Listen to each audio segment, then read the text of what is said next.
What's up, guys? Jason here, Morph Mixology. Welcome back to the vlog. We finally, or to the live, not to the vlog. What am I kidding? It's been a crazy day. We finally got it all working between Bob and I, and we're already a couple minutes behind, and I know he's on a schedule, so I guess we'll just cut right to the chase, bring in the man of the hour, Mr. Bob Vu. How you doing, boss? Doing good. How are you guys? Good, man. Hey, thanks for coming on. I know you got kind of a tight schedule here, so actually, it kind of worked out. I sent someone else to get my buddy from the airport. Okay, cool. Yeah, so it all worked out. You're in the Atlanta area, right? Yeah, I'm 30 minutes south of the Atlanta airport, about 45 minutes south of Atlanta. Okay, so you're what, like 3 hours or so from Justin, probably? I used to be, yeah. Now I'm about just about 2 hours. Yeah. Yep. Cool. Well, if there's by some chance any of the people are watching this or going to watch it later or whatever, don't know who you are, give them a little elevator speech on Bob Vu. Okay. I'm Bob Vu. I run Bob's Balls. We breed ball pythons, and I do a little bit of other species here and there, boas, geckos, random stuff.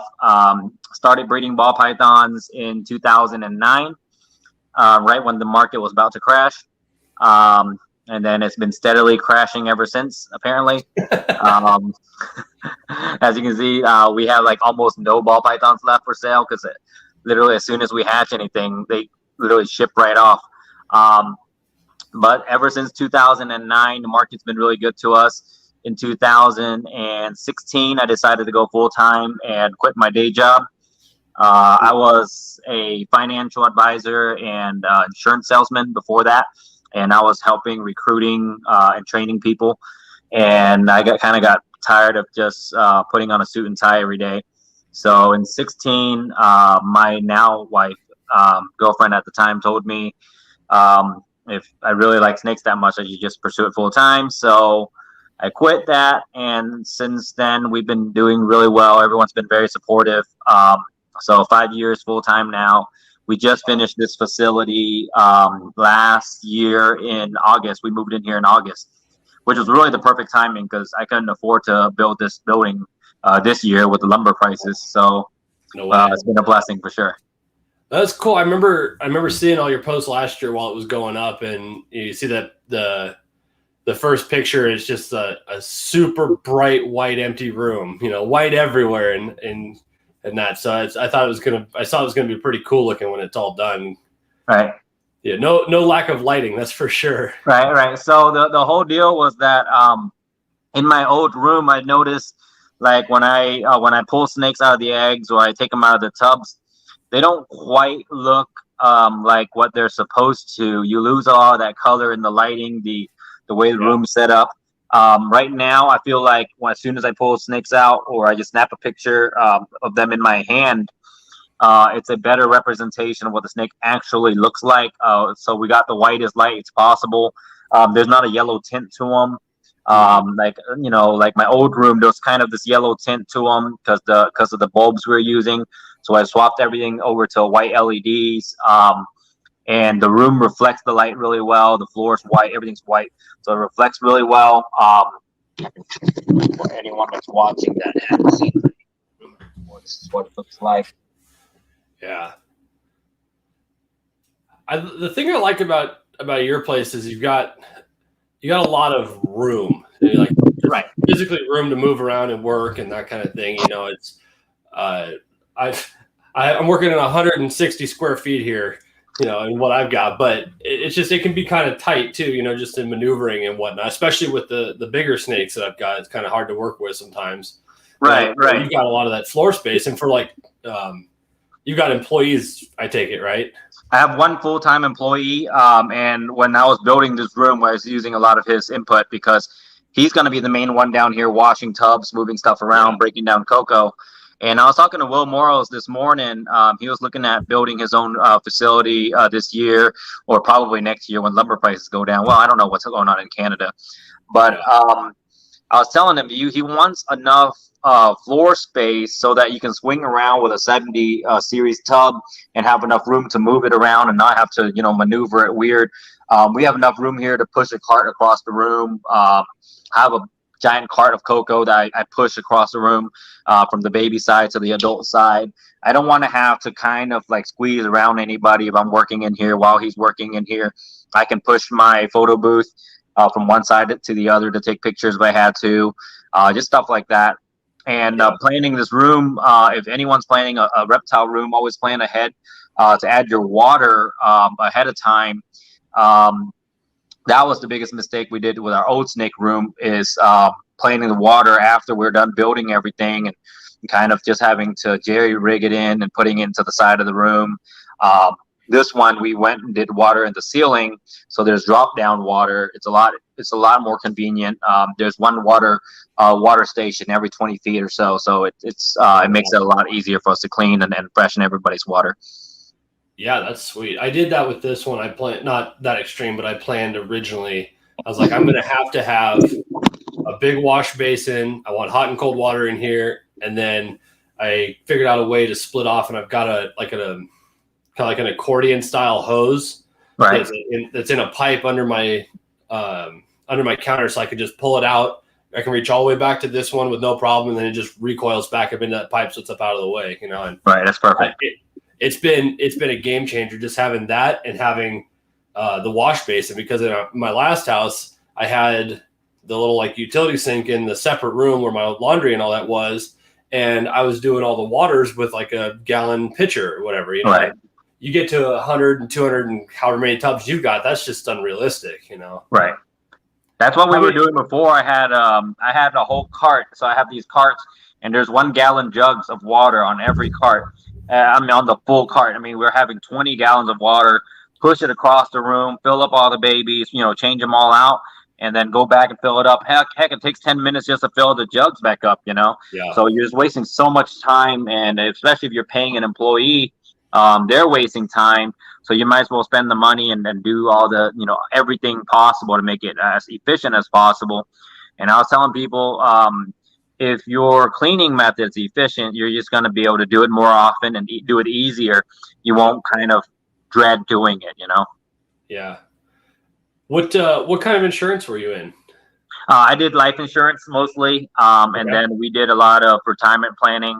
We'll do 401k rollovers and you know, boring stuff like that. So as an insurance salesman and a financier in that, do you have an opinion on Dave Ramsey? Oh, Dave Ramsey. That's a fun one. You know what though? Everything he's doing or has been doing has helped people for the most part. People who have zero financial background or education, you know, it's a good method, I guess. I have a different opinion on how to approach some of the stuff that he's. Let me see if I can pop this up just a little bit higher, so I can. There we go. You know, like we all have our methods. I just don't agree with some of the methods, and it seems like he's like the Brian Barczyk of the financial world, I guess. Like he's a big name, but not everything's done perfectly. I mean, I guess in the best way possible. I guess there's better ways. Yeah, I don't necessarily agree with everything he says. I think some of the stuff a lot of times is unrealistic for the vast majority of the people, you know, that come through his place or through his you know, his program or whatever.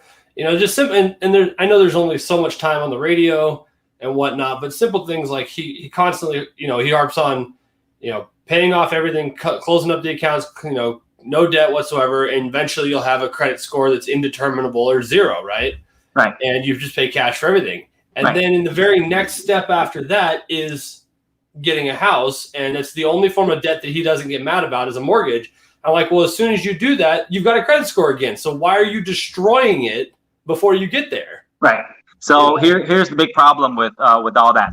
He sets up a very ABC plan. This plan is literally is like he's like this is for everybody. When it really is, it's not. Every household's different. This is why when we do the financial planning, we sit down with your family. We'll go through the okay. So realistically, what can you guys afford to do? You can't. I mean, we can't pick up every single American household and say, all right, get rid of all your debt. Okay. Now you're done with all your debt. You have 0 debt to income ratio. Perfect. Great. We're going to go out and get a loan for a house, blah, blah, blah, blah, blah. And they're going to be like, well, you have 0 accounts. So your credit actually isn't good when you have 0 accounts. Your creditors want you to have existing accounts, history of account, good history of payments. It's just like if you have a perfectly blank slate, that's actually not good for you. My wife had a perfect blank slate because ever since she's met me, we've been together. Everything's been under my name. So when we went to buy her first car under her name, they were like, her credit score is good, right? She has a great credit score, a good number, but she has 0 credit history and 0 credit card accounts, 0 accounts of anything. She couldn't even buy a vehicle under her name right off the rip without a 10 or 10 plus interest rate without my name on it because she had 0 history. So for that reason, I don't agree with a lot of his methods because it is not a one size fit all method. That's every person's different, and you have to build a plan for every person. Yeah, definitely. I mean, the simple principles of getting out of debt, living below your means or within your means, that kind of thing. I like that. I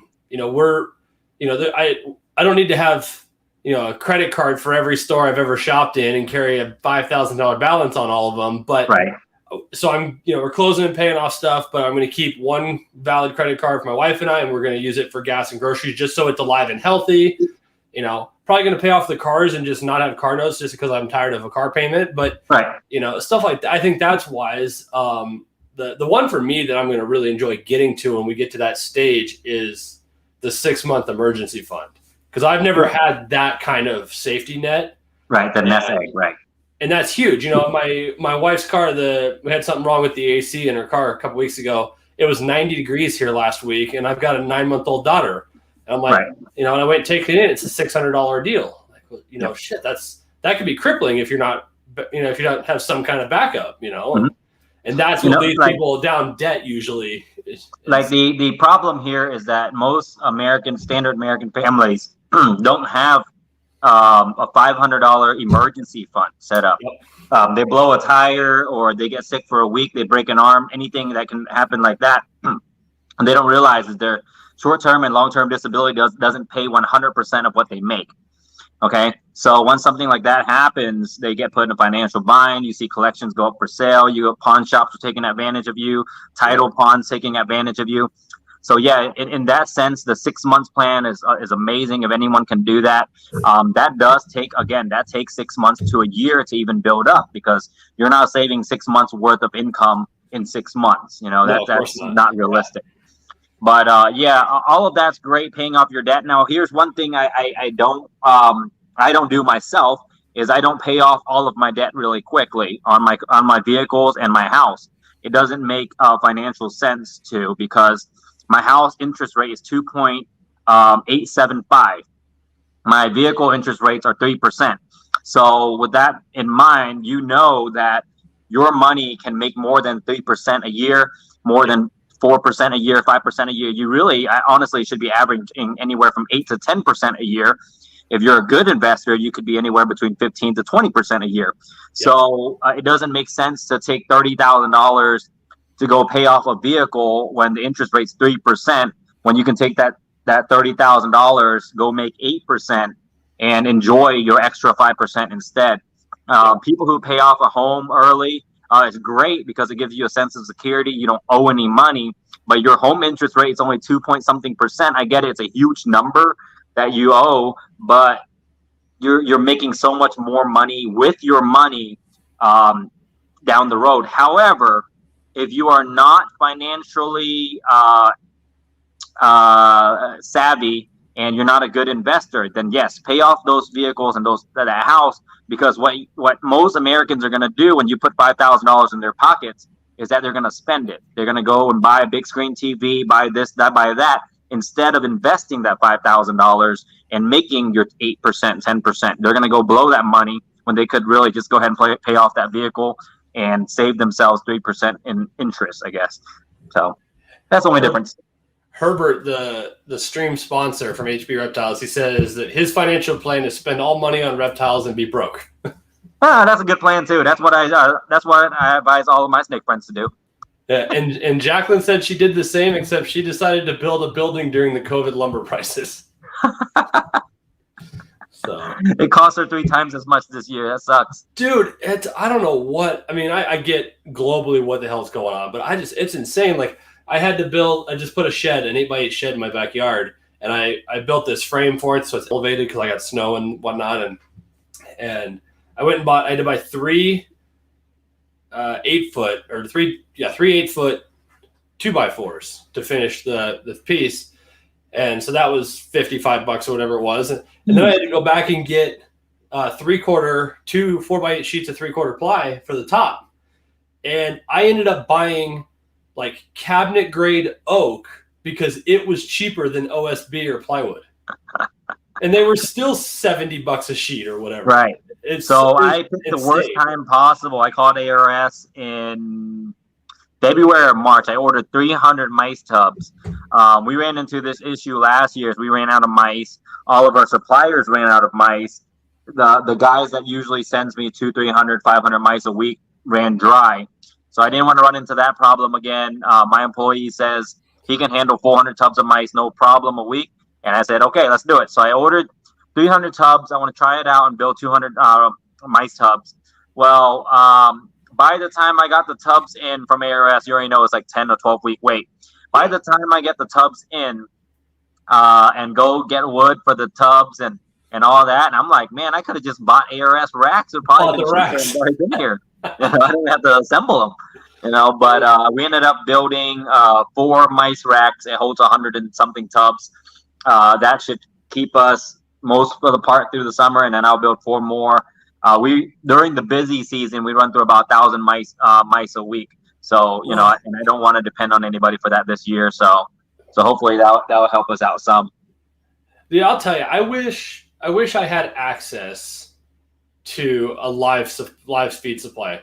We used to breed our own rats, and then we moved here, and I don't have a place for it in this house. And my daughter was on the way, and my wife's like, no, we're not doing that anymore. And so I switched the entire collection in the middle of summer during a move after all the snakes had been living in a trailer in my driveway for 36 days.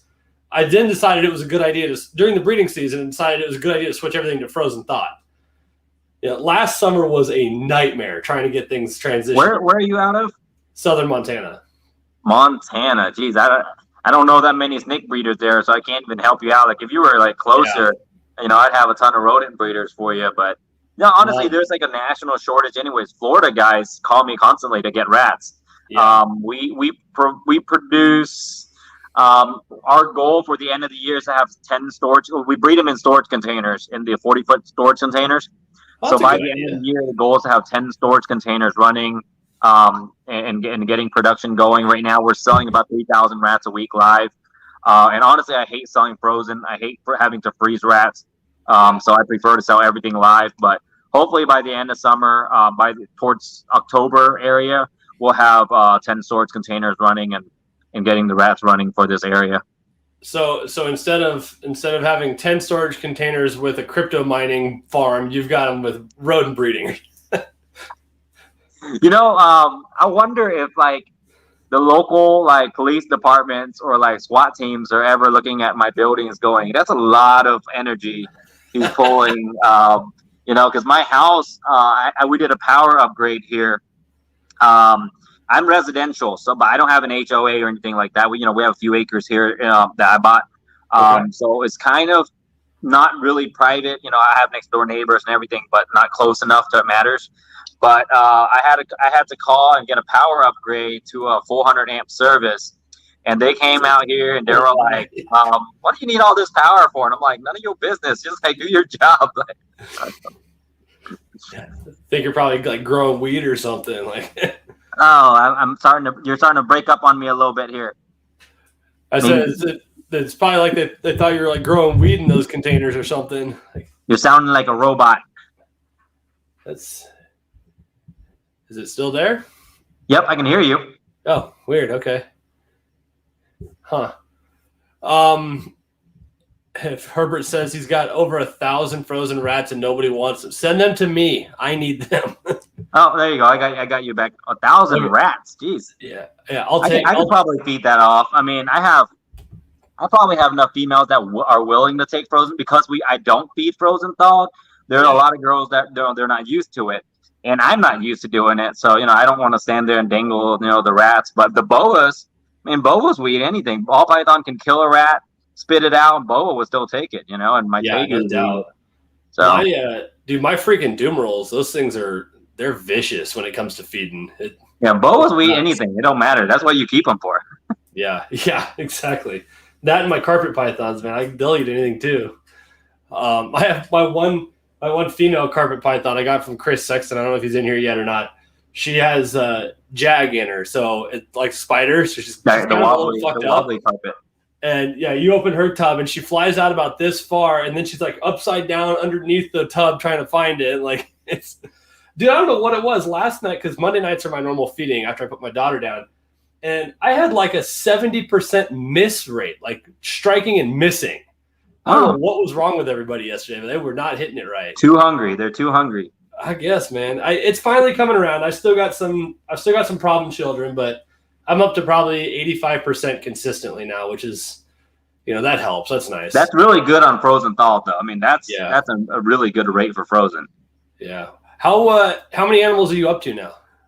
I talked to Chris Eaton the other day. We did an interview, and he was asking about my numbers and stuff.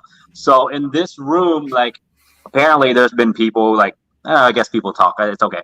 Like people are like looking at the size of my room, and they're going, well, there's no way he's hatching, 300 clutches out of this room. And really, they're right. It's physically impossible to hatch 300 clutches out of this room, considering I only have 200 adult tubs. However, I do have another facility 10 miles away from here. It is actually the reason I moved to this city. We already had a breeding operation going on here, an hour away from my old house. I was driving up and down about twice a week, checking in on the operation, checking in on the rats. Then I found this property. We bought it so I can be closer. We're about 10 minutes away. We have 600 breeder females total. There's a good bit of them that from last year haven't 100% bounced back, or there are females that are absorbing, or whatever the reason is. So we always expect around 80 to 85%. We did 92% last year, which is obnoxiously great. I don't expect another 92% year. I think 85% would be amazing. 80% would be acceptable. Like a lot of the larger breeders I talk to, if they can do over 85%, they're having a good year. So I hate to throw this number out there, but I'm looking for a 500 clutch a year. Everyone that I've talked to, you have to understand 500 clutches is a lot of freaking animals. It's so many animals. But we don't just provide for the morph market, the shows and all that. We also, with my other facility, we produce a lot of bread and butter stuff. I have 6 employees. One here, and then we have the other 5 employees at the other building. 3 of them do rodents. I mean, the bulk of our employees do rodents, but so we produce bread and butter stuff to pay the bills, breeding, Blue-Eye Lucy to Blue-Eye Lucy, stuff like that. We do about 10 clutches of that. And people have to understand that that type of clutches, you breed a white snake to another white snake, you're producing 7 white snakes on average. That's about between $2,100 to $2,500. That pays for a pallet of cocoa and stuff like that. So that pays your bills at the end of the day. Everything that's produced here in-house, in this building, that's more basically for my pleasure. Everything I enjoy doing, like my Desert Ghost Pied stuff, the Desert Ghost Clown stuff, the stuff I'm really passionate about, then I produce here. At the other building, we have the employees that does the not as fun stuff. Paycheck snakes. Right? Something's got to pay the bills, and that's the bread and butter stuff. And the reason we alternated, or we switched to doing both, because when I first got started and did full time in 2016, all I did was the fun stuff for me, and I made great money doing it. But then I realized when I go to a show and you bring only $1,500 and $2,500 snakes, you make 2 sales all show. It's the most boring show possible. Yeah. And that's when I was like, what if, so the whole time we're thinking, what if the market tanks, right? I mean, this has been the conversation for the last 10 years. What if that market for the $2,500 snake tanks, which surprisingly it hasn't, and it's actually done even better now. I can sell more $2,500 snakes now than than I did 5 years ago. I don't know if it's because of the name, the business size, or whatever. The market. I want to say it's the market. I post $2,500 snakes on Instagram, and they usually last about 5 minutes. I mean, it's been nuts on there. So I was mostly concerned that $2,500, $5,000, $10,000 snake market was going to bottom out at some point. So we were preparing to produce the $300 and $500 snakes in larger volume, doing 100 clutches of that and stuff like that. So this year we're gonna gear and do both. I hit the show circuit pretty heavy. I do 2 shows a month usually. So you go there, you sell 5 Blue Eye Lucies and some clowns, some pieds. All of a sudden you have an $8,000 show. It's a great show. So that's the reasoning behind the how we stagger out our clutches and do a ratio of your $300 snakes versus your $3,000 snakes.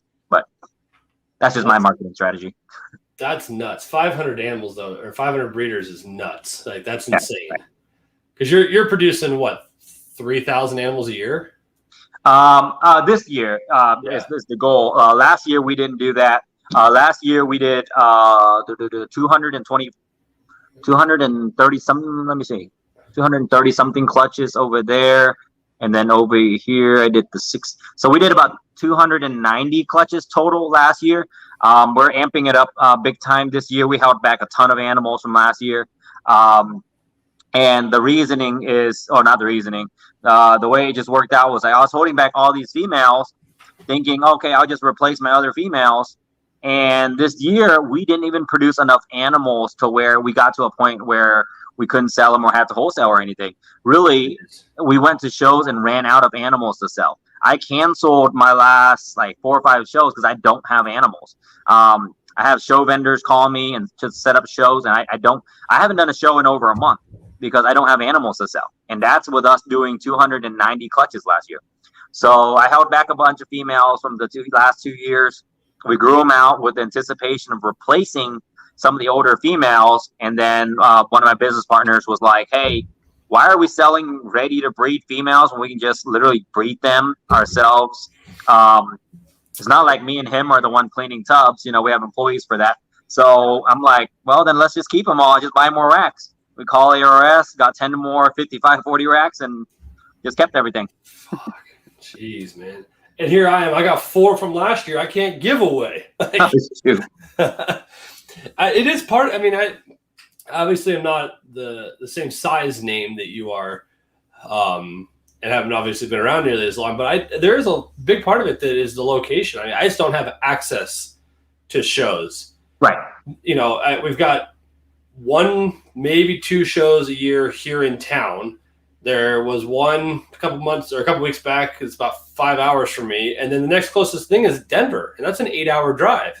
Right. So by the time I take time off work, take my family, the whole 9 yards, it's a $1,500 weekend just to be there. Right. And when I've only got, half dozen or a dozen animals to take anyway. Right. And so that part's tough. We've done really well online, obviously. I mean, the overwhelming majority of our stuff, in fact, all of last year was online because there was no shows. Right. We did 19 clutches last year, and I've got 4 animals left. So I can't complain, but I do think the proximity is part of my problem for sure. Right. So for anyone that's starting out, and if you're in the Texas, Louisiana, Georgia, Florida, Carolinas, I mean, you're hooked up. There's a show every weekend. If you're in Florida and you want to then a show every weekend, you can. There's probably a show in Florida every 3 weeks, and then you can drive out of Florida, go to North South Carolina, Georgia, Kentucky, wherever. Alabama does a lot of shows. Between Repticon, Mickey's Show Me shows, and Sean's Herp shows, and the NARBC, there's a show almost every weekend. It's just you pick and choose what shows you want to do. And if you can build your name good enough and you're a good enough vendor, in my opinion, a good enough vendor. You know, the presentation of it all. Yep. People will call you and literally ask you to come vend shows. I've had show vendors call me and, you know, offer me free tables or a discounted table to come vend shows with them, and I always come out. You know, if it's within a reasonable drive. I mean, I drove to Virginia to do a show in February, and I was like, oh my God, it's 9 hours drive. And it's my buddy Tony's show. I drove over there. It's his first time doing it, so he wanted, you know, some ball python guys, and luckily it was me and Chad Hoker being the only ball python guys, and we cleaned it up. I mean, I thought it was going to be a junk show. Honestly, it was only like maybe 50 vendors, and then it was like, it's a very beautiful venue. It was really well put together, just a bar and everything. But I was just thinking, it's February, COVID is still going on. We're not going to make any money. I ended up doing $20,000 in Virginia, you know, with pretty limited inventory. It was ridiculous. So a lot of these shows are really good. The circuits are getting better. We used to only have Repticon. That was our only choice back then. You can if you want to do a show, it's Repticon in the South. Mickey from Show Me, if you're familiar with him, him and his circuit, he's doing Georgia, the Carolinas, Tennessee, and I'm hoping eventually he'll get down to Florida too. And I really enjoy doing his shows. So we're going to be doing a lot of those, and I do all the NARBC shows, of course. Yeah. Oh, okay. So I saw a comment earlier about that. Reptile Ball Pythons asked if you'll be returning to the Show Me in Nashville next month. Okay. No, I won't, because that's on July 4th weekend. Okay. I could, if we have enough inventory. Like I said, we don't have enough inventory. That could be a last minute decision. I can always call Mickey and he'll give me a table last minute. I have Tampa this coming weekend. I'll be driving down there to vend with my cousin Steve. And then next weekend, we're vending a show in Grovetown, Georgia. It's a Georgia show, so I'm really trying to promote that show and help it grow. So we're committed to doing every Grovetown show that he does. Actually, I'm committed to do every Georgia show that Mickey does. And if I'm not going to be there personally, I'll send somebody out. Like in September, he has Grovetown again, but the same weekend as Arlington. And I'm not going to miss Arlington for nothing. So we'll split up the teams and do both shows. But I'm going to try to make it out to that show if we have inventory, if I can justify it. Again, like you said, it costs $1,000 or $1,500 just to get out to the show, you know, with the 5-6 hour drive, gas prices being nuts. I drive a big old van. I don't stay in the nicest hotel. Everyone gives me crap about that. I always pick like the cheapest hotel. But I eat really good at the show, so there's that. Yeah. Are you talking about Steve's Morphs? Yeah, Steve. Yeah. I'm going to be staying at his house. Your cousin? We're going to have a little pool party this weekend for my birthday. It'll be a good time. And that's your cousin? Yeah. Oh, I didn't know that. Okay, crazy. Yeah. Small world is what that is. Yeah. Got a super chat here from Silver Cash. So the funny thing about this is I happen to know that Silver Cash is one of the most active people in Brian Barczyk's chats on his live streams.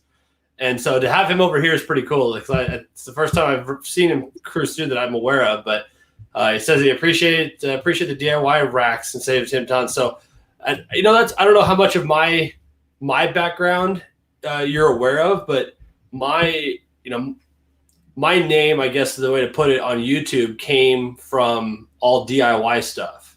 So I started 4 years ago, I guess now, something like that, and I built all of my own racks by hand out of melamine. I built my own rat racks, and I just filmed it all. That's where my first handful of videos came from, was all DIY stuff, and I was trying different size tubs and different kind of heat tape and wiring things and stuff like that. And then I became a complete sellout and shelled out a bunch of money for Freedom Breeders, and now I don't build anything anymore. I started off building my own racks in 2009. I was still living at my parents' house. I was in college. I went to a local college, a local university, and I built melamine racks. I built PVC racks. I built wooden racks. I built every single type of material racks you can think of. I've even built a little, the PVC pieces you cut and then you put onto the metal rods and screw them in. The old Vision style. Yeah, mine was super wobbly. It was terrible. It was a big waste of $200. And after a while, I was like, man, I'm spending $400, $500 on these racks. Yep. They work. they're not perfect, but they work. And then after, 3 or 4 of those, you're thinking, man, I could have just bought a nice ARS rack, for $2,200 and call it a day.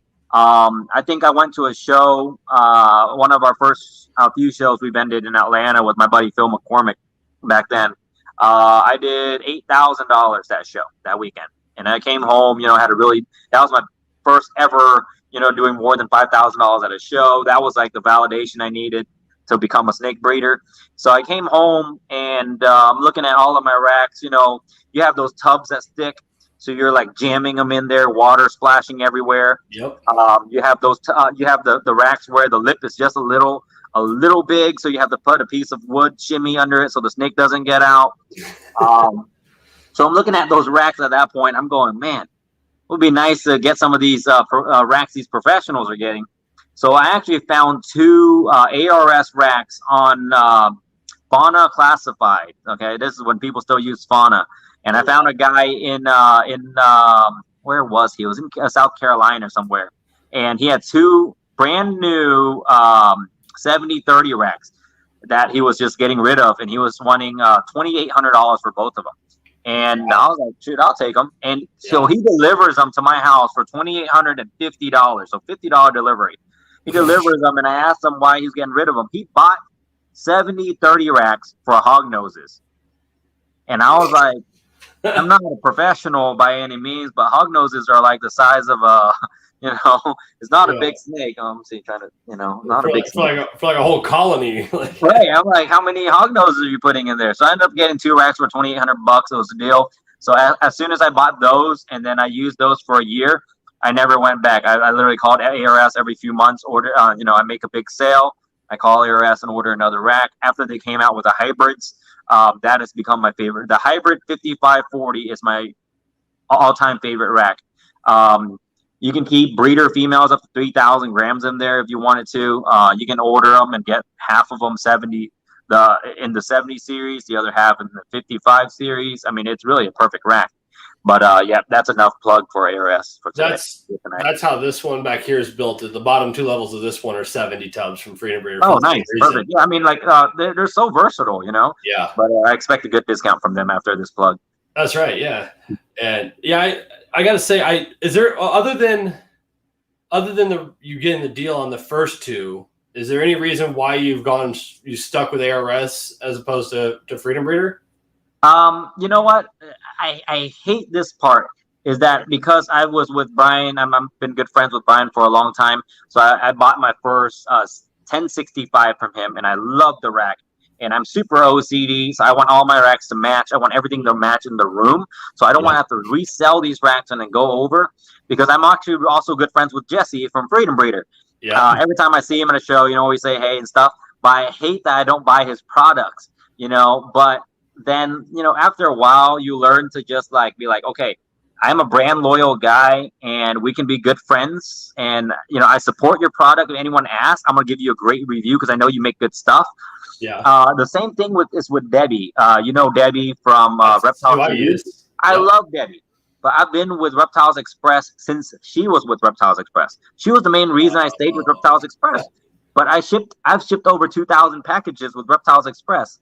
So after she left them, it's so hard for me to just be like, all right, cool, Reptiles Express, I'm done. After they've done me so good for the last 5-6 years of my career.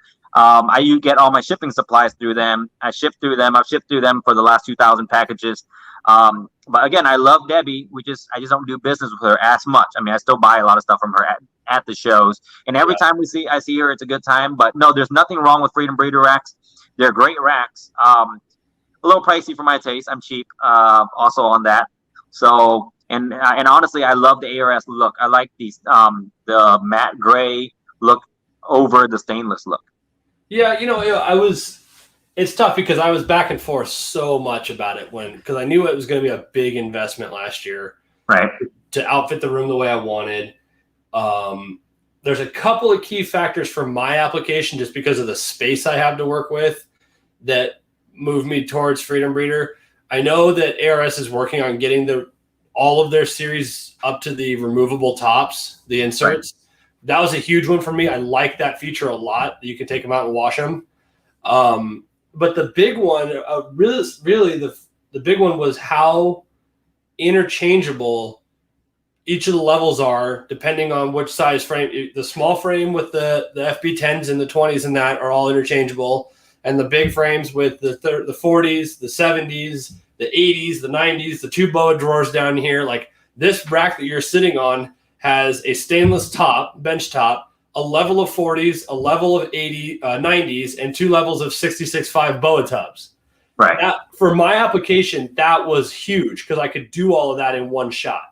Right. You know, and then for me, I'm a lot like you. I want that's part of the reason I made the change is because I had all of my racks because I was experimenting and I was building them myself.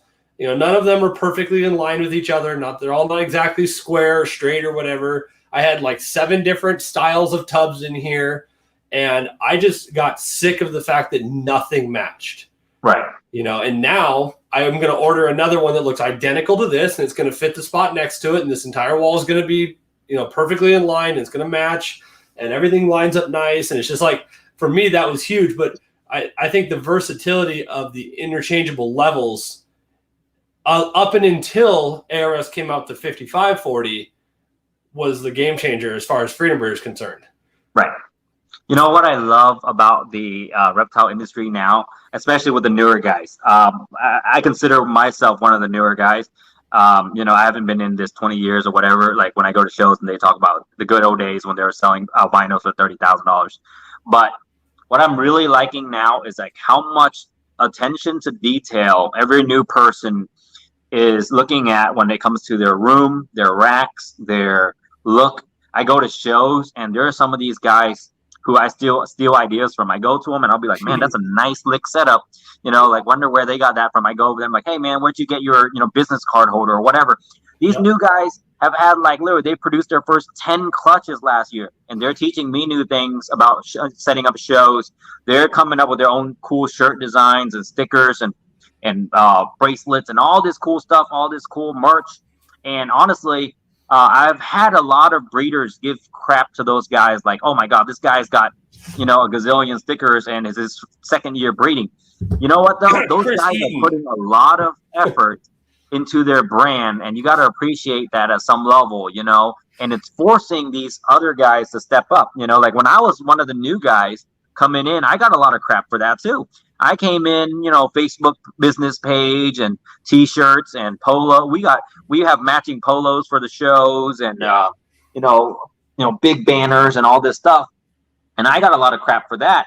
But again, it's about the presentation. In my opinion, if I come to your table and I don't even like to look at, you know, I don't like what I'm seeing, you know, as far as presentation, I probably won't spend a lot of time there. So I'm loving that people are paying so close attention to their rooms now.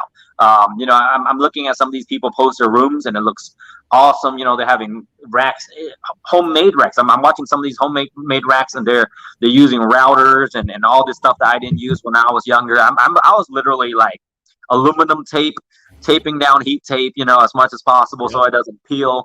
These guys are routing in their heat.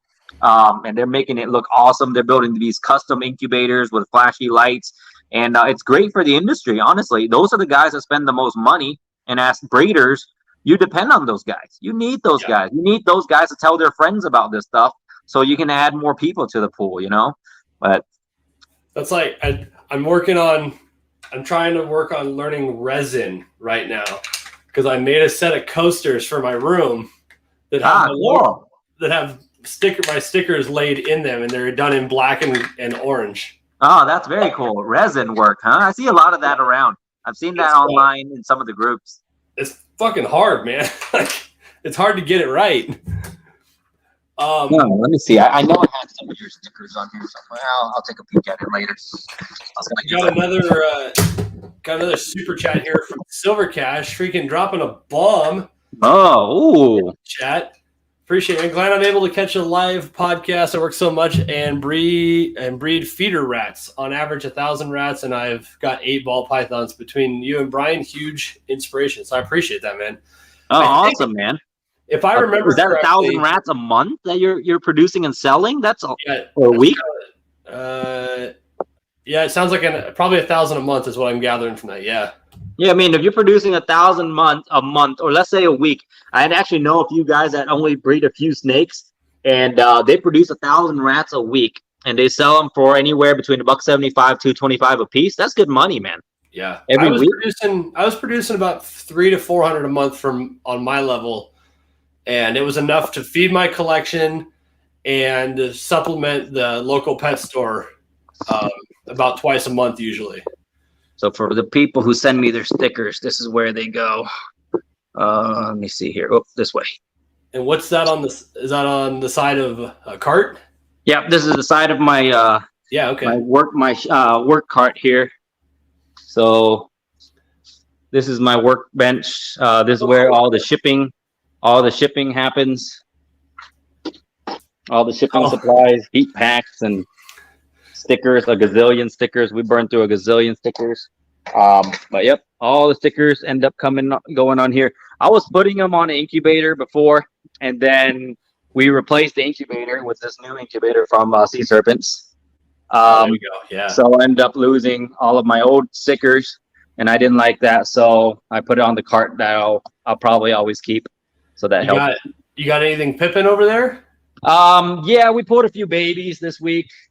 Let me see. I saw the stuff you posted today. Those clowns were pretty crazy. I'm not going to try to mess with the mic or with the camera, because if I do, I'm going to end up messing us up again.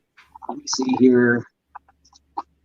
No, I'll just pull the clutch so I don't drop them. That'll be awkward on live. I drop a whole clutch. That'll be great. It'll be great content for me, though. It'll be awesome content. There'll be so many memes, and Natita will rise again. Those guys will have a blast at my expense again. Let's see here.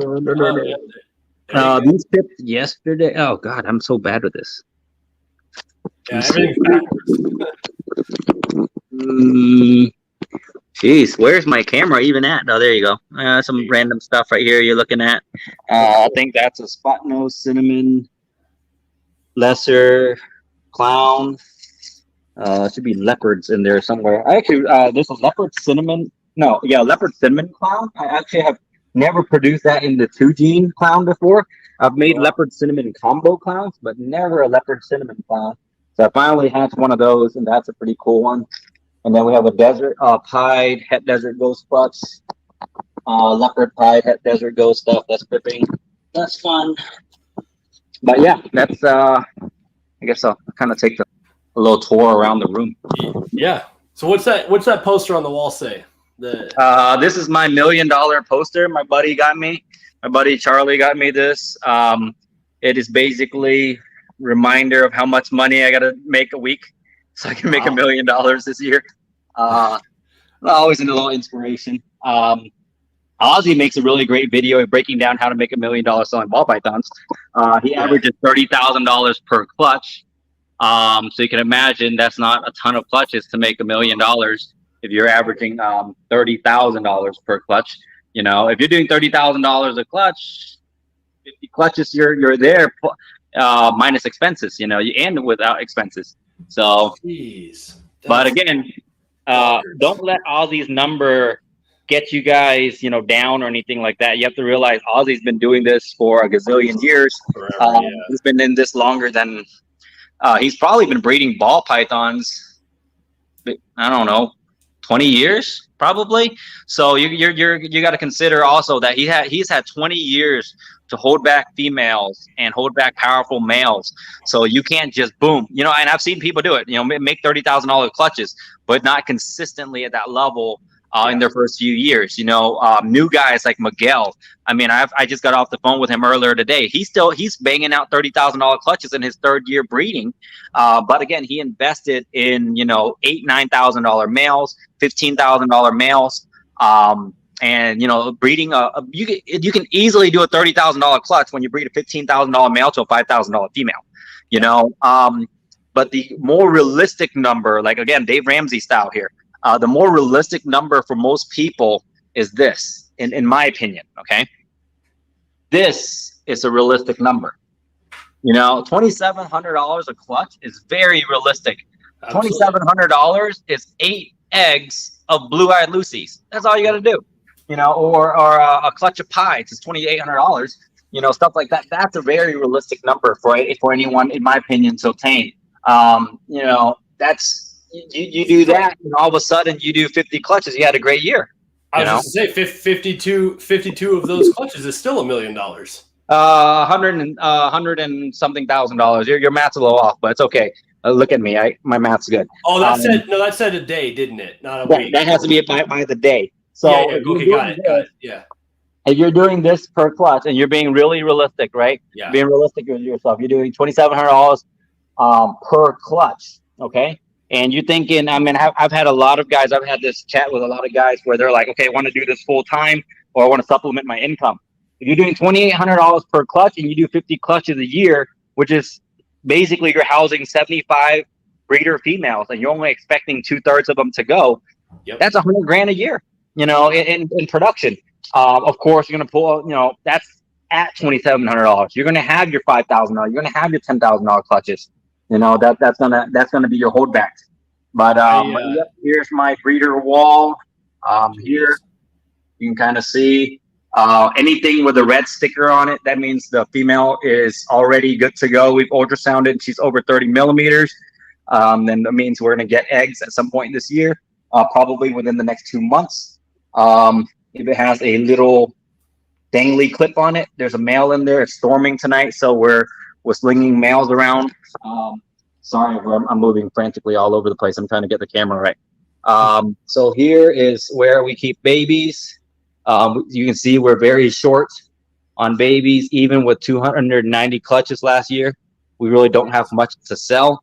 I mean, this is mostly from stuff that we just hatched within this last 3-4 months.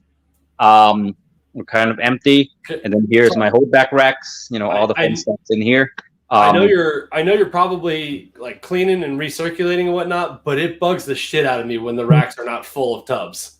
Oh my god, I hate it. Okay, yeah. I hate this look. Okay, I told one of my employees, I said, why don't we just condense everything down to 3 racks and unplug the rest? Yep. Well, I get a clutch of hypos, again, a clutch of Lucy's or a clutch of clowns. Then I only want those in the clown rack. I only want them in their very specific order. Oh, jeez. I have a rack for almost every morph, and so it does bug me, though. It does bug me that there's a rack with 8 snakes in it, and there's a rack with 20 snakes in it. When realistically, we can condense everything down to 4 racks and unplug 8 other racks. Yeah. But yeah, we're.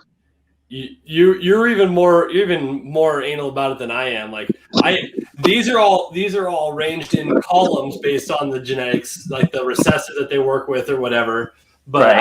I don't arrange my hatchlings like that. That would get. I arrange everything like when they hatch, and we have 6 blue-eyed Lucy's and everything that goes straight to the blue-eyed Lucy rack, and then all of our clowns go to the clown rack. Now it gets a little more fun when you're hatching orange stream clown combos, because we have an orange stream rack, we have a clown rack, and then we have a pied rack. So if it's orange stream clown pied, then where the hell does it go? So we always go with the first one is orange stream, because orange stream for some reason just goes ahead of everything. So they go in the clown pied rack. That's where. Right. There's got to be a clown pied rack or a hypo clown rack or hypo pied. Actually, I should have a hypo pied rack because I do a lot of hypo pieds. I love Hypo Pie Project. I got into that when Pete Call was still around, when he was still selling a lot. I got a lot of Hypo Pie stuff from him. So I love the Hypo Pie Project. I am so far behind on the double stuff. I mean, I've only been in a couple of years, so I'm behind, period. And I don't have the means to go buy the building blocks to start with early. I got to make them. You know what I mean? Right. Which is fine. There's nothing wrong with that. Everybody's got to start somewhere. But I have a long-term, like an end game goal for this. I will be sufficiently happy when I produce and can hold back a spider version of all of the double recessive pied combos out there. I want a hypo pied, a DG pied, a clown pied, a dreamsicle, a lightning, all done in spider. I want just like 8 or just heads. Well, you can just get 8 blue-eyed Lucy's from my rack and call them white weddings, man. No one will know. I've got the super fire pied from Justin. It's all white. Yeah. But I I do. I want to make a spider version of all of the double recessive pieds. I don't know. You know what though? I like that you brought it up. Like you say you're behind on these projects, but like I talked to Miguel earlier, and he was like, "Dude, I'm so behind on this, so behind on that." And I'm like, "Dude, you're like 10 steps ahead of me on certain projects." But the main reason is because there's a gazillion projects. You know, like I wanted so desperately to get into the Desert Ghost Tri-Stripe project, but I didn't want to make my own double heads. So I called a guy in Europe, my buddy Mark Regal, and I bought double heads from him just so I didn't have to produce them. But then even after buying double heads, he has double visuals. I'm growing out double heads that has a 1 in 16 chance of producing a visual. You know, so I'm like 10 steps behind on that project. But again, this is a project I really like, so I went ahead and bought the heads for them. And I tell people right now, especially if you're new and starting, the very difficult part is that there's so many cool projects. Yeah. When I got in 2007, when I went to my first show before I bred anything, in 2007 I went to Daytona. A bumblebee was $1,500. Okay, and that was the project that I was going to pursue. I'm like, I'm going to make bumblebees. You know, I'm going to sell them for $1,500 a piece. Pay my way through college. You know, all that. You weren't anticipating, you know, a price drop, which actually didn't really matter that much. I bought a spider female, a pastel male, which later on I didn't use the pastel male. I ended up using a lesser male, way better upgrade at that point. I made my first lesser bees 10 years ago. They were selling for about $1,200 at the time for a lesser bee. So I mean, but at the time there was only like 20 mutations that we were really working with. Everything else was kind of a secret, you know. Enchies, spiders, pieds, albinos, caramels, you know, just those 20. But now when someone new comes in, I almost feel bad for them. Like when someone's brand new and they come in and they call me and they go, "Hey, what is this?" And I'm like, well, first of all, what produced it? Because there's 18,000 combos of snakes. So when you send me a picture of a yellow snake, it could be so many things. Sure, I can definitely pick out one gene out of it. I'm like, hey, it's an Enchi combo. Could be vanilla, fire, blah, blah, blah, blah, blah, blah, blah. You know, I almost feel bad for them because learning this stuff on the fly is kind of tough because we've been around long enough where we can kind of look at it and go, oh, that's definitely vanilla.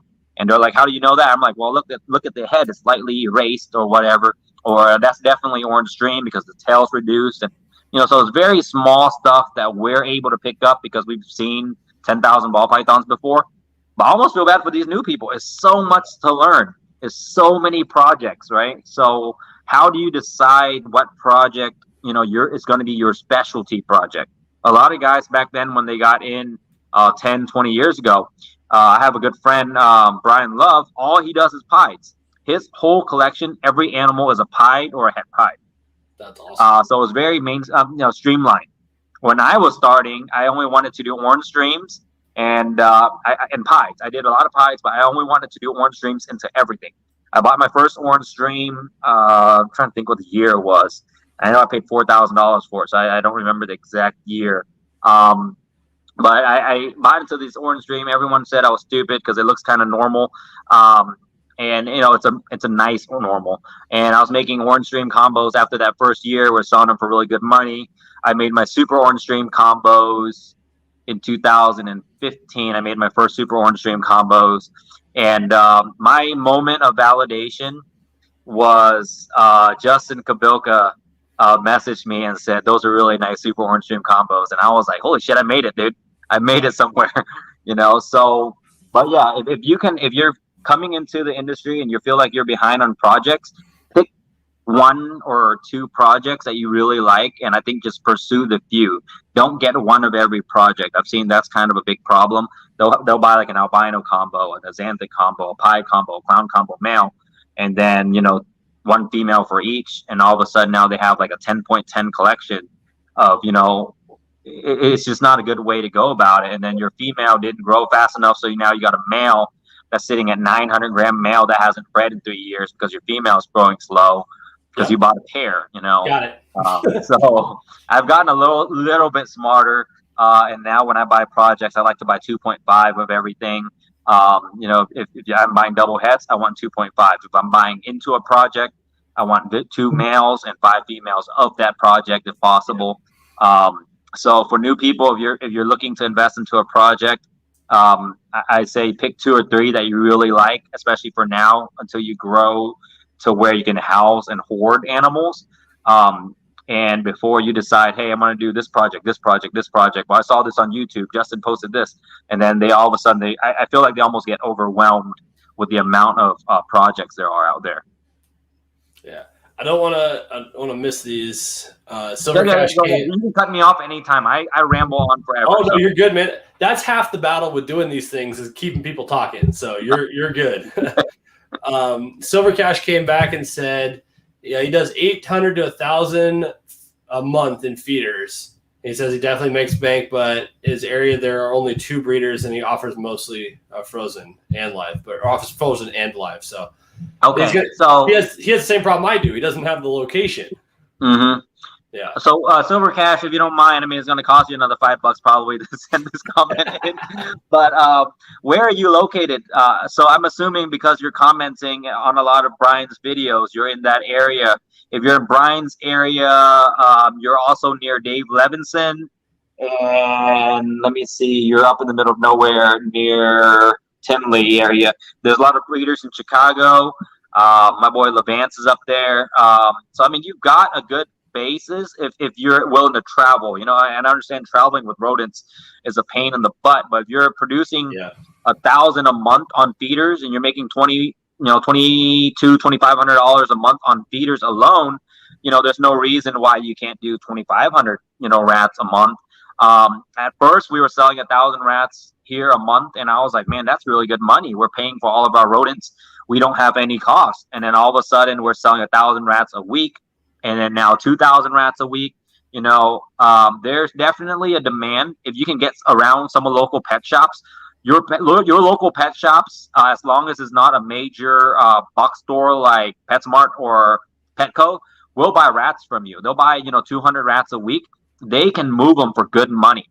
Pet stores here are selling rats for like $6 a small, $7 a small. And we give them a very competitive rate to make sure that they can compete with your box stores like PetSmart and Petco. I sell it to them really not less than half. I sell them for less than half. Whatever their prices they can sell it at, I make sure that they can double or even triple their money on.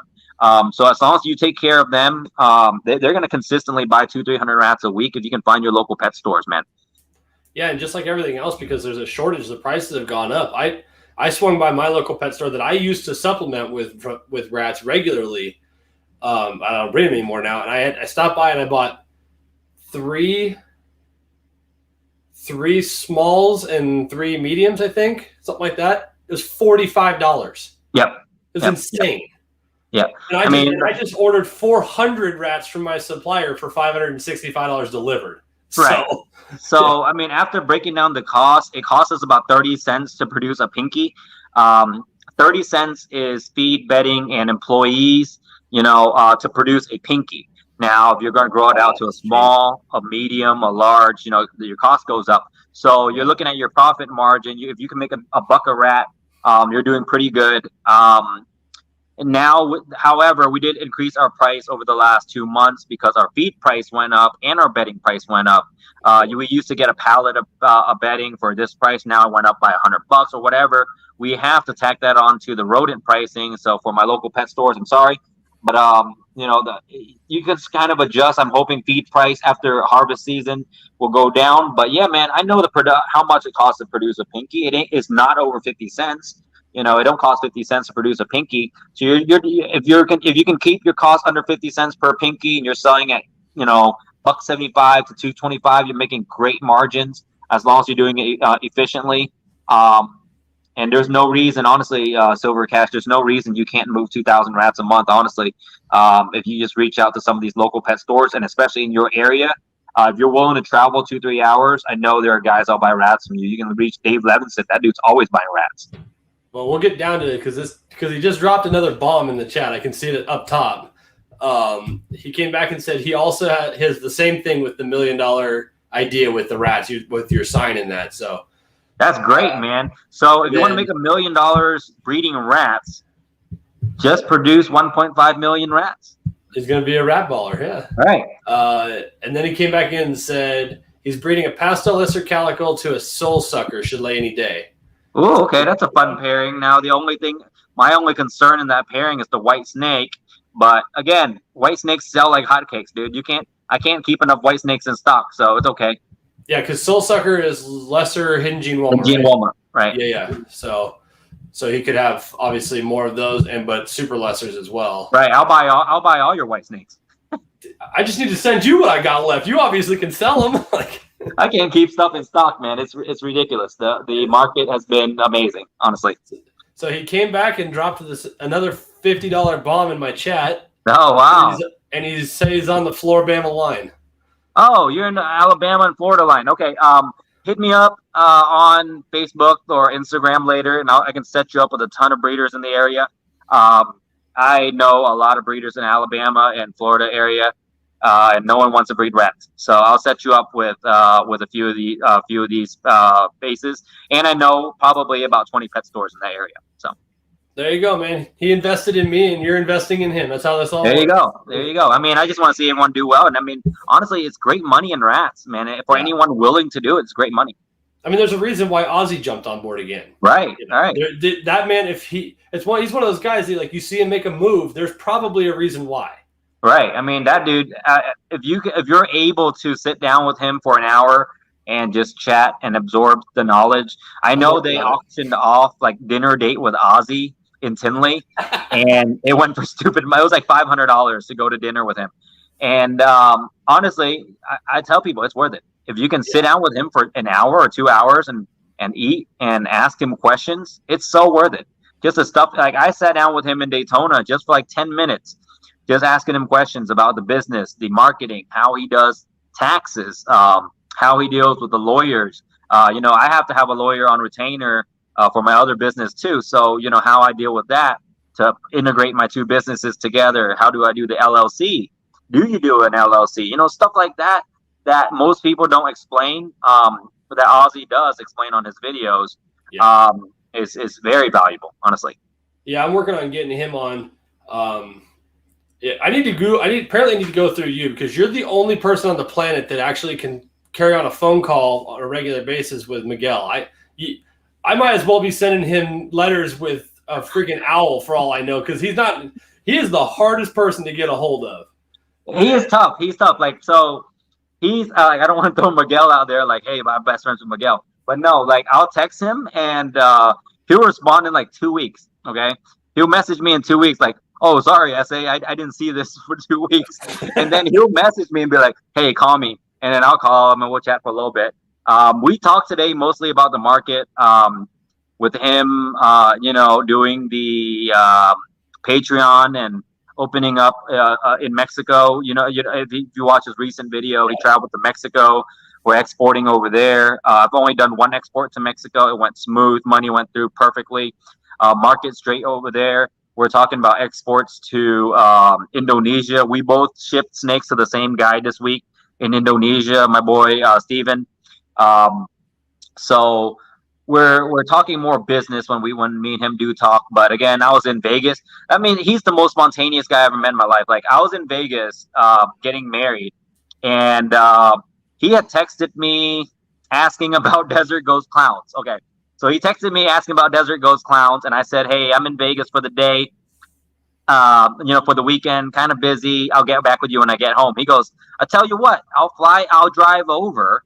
We'll meet up for dinner, and then we'll talk about it then. I'm like, this boy ain't going to drive over. Literally 5 hours later, he was in Vegas. I'm sitting in his penthouse, and we're sitting there talking Desert Ghost Clowns, chatting and talking about the market, walking him through the PayPal tax, how to deal with taxes, and all that stuff. And it's a great time. And he's honestly, if you can get a chance to talk to him too at a show, it's great, because his Patreon, I know he's getting some hate from doing a Patreon, charging people for knowledge. But again, how much do you value your time? If he's making content that's valuable, then you pay your $20 a month, then you get valuable information.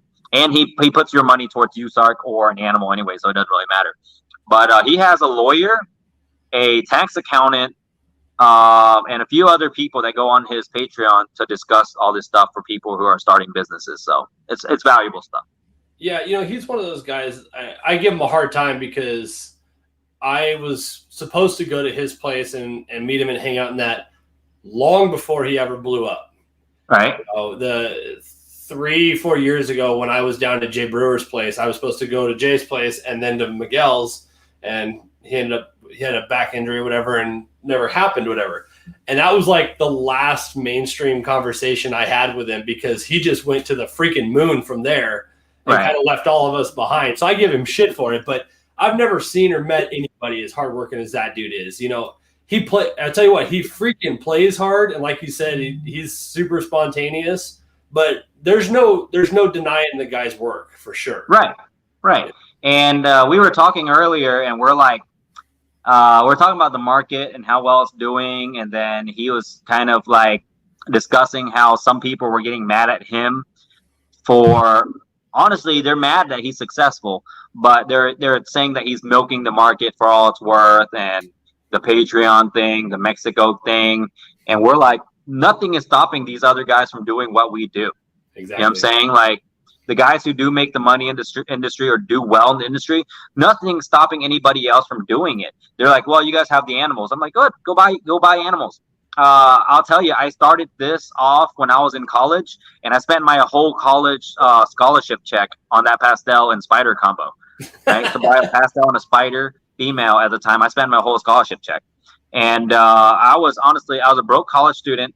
I produced my first clutch of pastel to normal, and then I produced lesser to spider.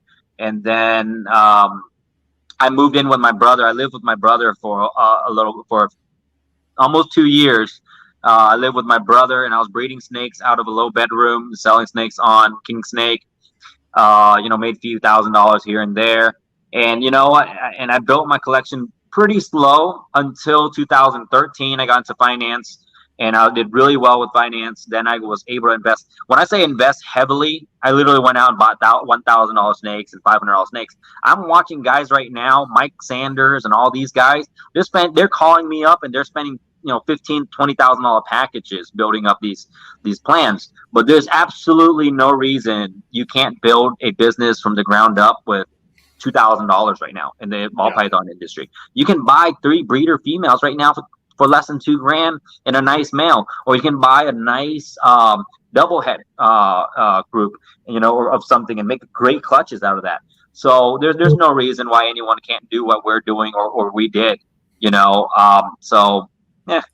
And that's why I always, my opinion of it is that there's absolutely no reason to go into debt to get snakes and add to your collection and breeders and that, because in my opinion, because you're, like you said, you can still start, you can work on a budget. I mean, we're doing it, we're working on a cash basis and we're getting there, and I'm making some cool stuff, and I'm able to grow my project and collaborate with people and build some new and make some nice holdbacks and that. Yeah, right. It's a slow burn, but it works. Right. You know what though? If you're going to go into debt to do this, and you have a business model and you have your husbandry down 100%. I've seen this done one time with a close friend of mine. Barry is going to remain anonymous. Okay. I'm not going to let anyone know who Barry is. He went and maxed out a credit card to buy in some very high-end babies, and then 2 years later produced one of the first few double recessive of this combo and sold them for big money, paid off his credit cards, bought a brand new pool for his wife, so she never even complained about this whole deal. And you know what? If you have your husbandry down and you believe in yourself that much to go max out a credit card or go get a loan, whatever. And honestly, what other business can you get into where you buy a snake, a year later it's already worth more because it's got more weight, it's already worth more. It's a proven breeder, if it's a male, whatever. And in 2 years, you get a clutch out of this female, make 2-3 times your investment, still have that snake, make 2-3 times the investment again next year, get to keep free babies. What other investment could you possibly do that in where you make 200-300% of investment, return on investment? It's almost ridiculous. I bought a breeder male a desert ghost pie for $10,000. That's the most outrageous thing I've ever told my mom when she came and visit. And I said, check out this new animal I bought. And she asked me, and I said, I paid $10,000 for the snake. Jeremy Smith hooked me up for this snake for $10,000. Free shipping. Okay, so I got this $10,000 snake, and it was the most ridiculous thing. And I told her, I was like, there's no other business where I can spend $10,000. I'll be honest, I bred the hell out of him when he was 1 year old. I got 4 clutches out of him before on his first birthday. He already bred 4 girls. Okay, so each one of those clutches, every animal was pied het for clown. I mean, pied het for desert ghost. Yep. And every pied het for desert ghost, you already know, is going to go for $2,000 to $3,000. Yeah. 1 clutch of pied het, he bred to a single gene pied female, got 11 eggs, all pied het desert ghosts. I made $26,000 off of that clutch on a $10,000 male.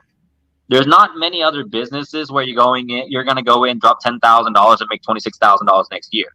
You know, so for anyone that's looking into this business sense, you know, I get it. We do it because we love the animals too. Because trust me, if I didn't love the animals, it's so hard to keep doing this every day and picking up the phone and you guys telling me you bought a snake yesterday and it's not eating, you know, whatever. But if you truly do love the animals, this is going to be a breeze for you, because when you come down here to clean poop, you're not thinking of it as a chore or anything. You're actually coming down, checking on your snakes, and they just happen to poop and you're cleaning it. Yeah. But if you really do love the industry and love the snakes and hatching snakes, there's nothing else you can do other than selling cocaine that you'll make this type of return on your investment. Honestly, it's a great business. Yeah, and it's one of those things. Yeah, it's something that comes up all the time. People want to say, people in the groups, you know, Facebook's horrendous for stuff, right? And people in the groups all want to say, well, you guys are just in it for the money. You guys don't like your animals. Like, first of all, if this room that I'm sitting in was not capable of sustaining itself, it wouldn't be here. Right. Yeah, I enjoy the animals. I love coming out here. I love checking on everything. I love seeing the progress, you know, collecting eggs, watching them hatch, so on and so forth. But if I had to do this out of my personal budget and out of my pocket for the rest of time, right, I wouldn't do it. Right, you'd have 5 snakes. Yeah, right. So of course you have to be, if you're going to do it on a level, and I don't know what that level is. It's different for everybody. Right. You know, I'm past that level, obviously. Like you said, 5 snakes, a couple of pets, whatever. You know, some people that level's 10 breeder females. For me, it's going to be probably 50. Right. 40 to 50, like that. But if you're going to do it on that level, it has to make money, and you have to be able to discuss the money. That's the difference. You can't be afraid of it, you know. And right. You know, the big thing with those groups, when they mentioned that, I got a lot of crap from this, by the way, when I first went like full time and started building my name on Facebook and stuff like that. There used to be this group called Natita. It was noobs in the industry to avoid. They used to make memes of me and my family and all that stuff. You were in it. They made fun of a lot of people on that group, and my buddies would send me memes from that group of me and stuff like that. And the reason I got so much crap is because I discussed the money. I always discuss the money. And the reason I discuss the money is I want the people who are getting in, who are spending thousands of dollars with me, to know that there's a chance for them to make the money too down the road. They're not just going to go and invest $1,000 on a snake and it's gone. You know, the dream's gone. You know, I'm living the dream of it, you know, the snake breeding dream. So I like to discuss that with people. I'll tell people, you know, how many animals we produce, how much we do in sales, stuff like that at a show. Why is it still worth doing shows? I hear that all the time. Oh, it's not worth vending shows anymore. People don't come out. And I'm like, oh, that's bullshit, dude. I averaged on a Repticon level, I averaged $9,000 to $10,000 per show. NARBCs, I've never done an NARBC where we do less than $20,000. You know, so it's like, so I tell people these numbers so that they know it's still worth doing shows if you do it right. Yep. And if you're not making money in this industry, at least break even. You know, at the end of the day, at least break even. You know, and like you said, the scale is different for everybody. Not everybody wants to do it at this level where they wake up, they breathe snakes, their whole life is snakes. Okay, I tell people almost that this is my life. Every single person I almost talk to every single day is a snake person.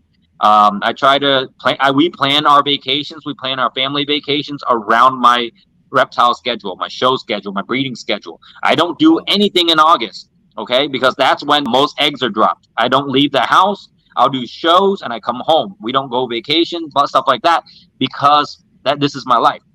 Yeah. But you don't have to be at that level. Again, if 10 clutches is what you want to do and that's what you're comfortable doing, then do 10 clutches. I have friends that are professional breeders down. I have one good friend down there in Florida. He's a professional breeder. He averages $5,000 per clutch, and he's going to do 50 clutches a year. That's all he wants to do. He feels like anything more, because I have asked him before. I'm like, why don't you do 100 clutches, 200 clutches?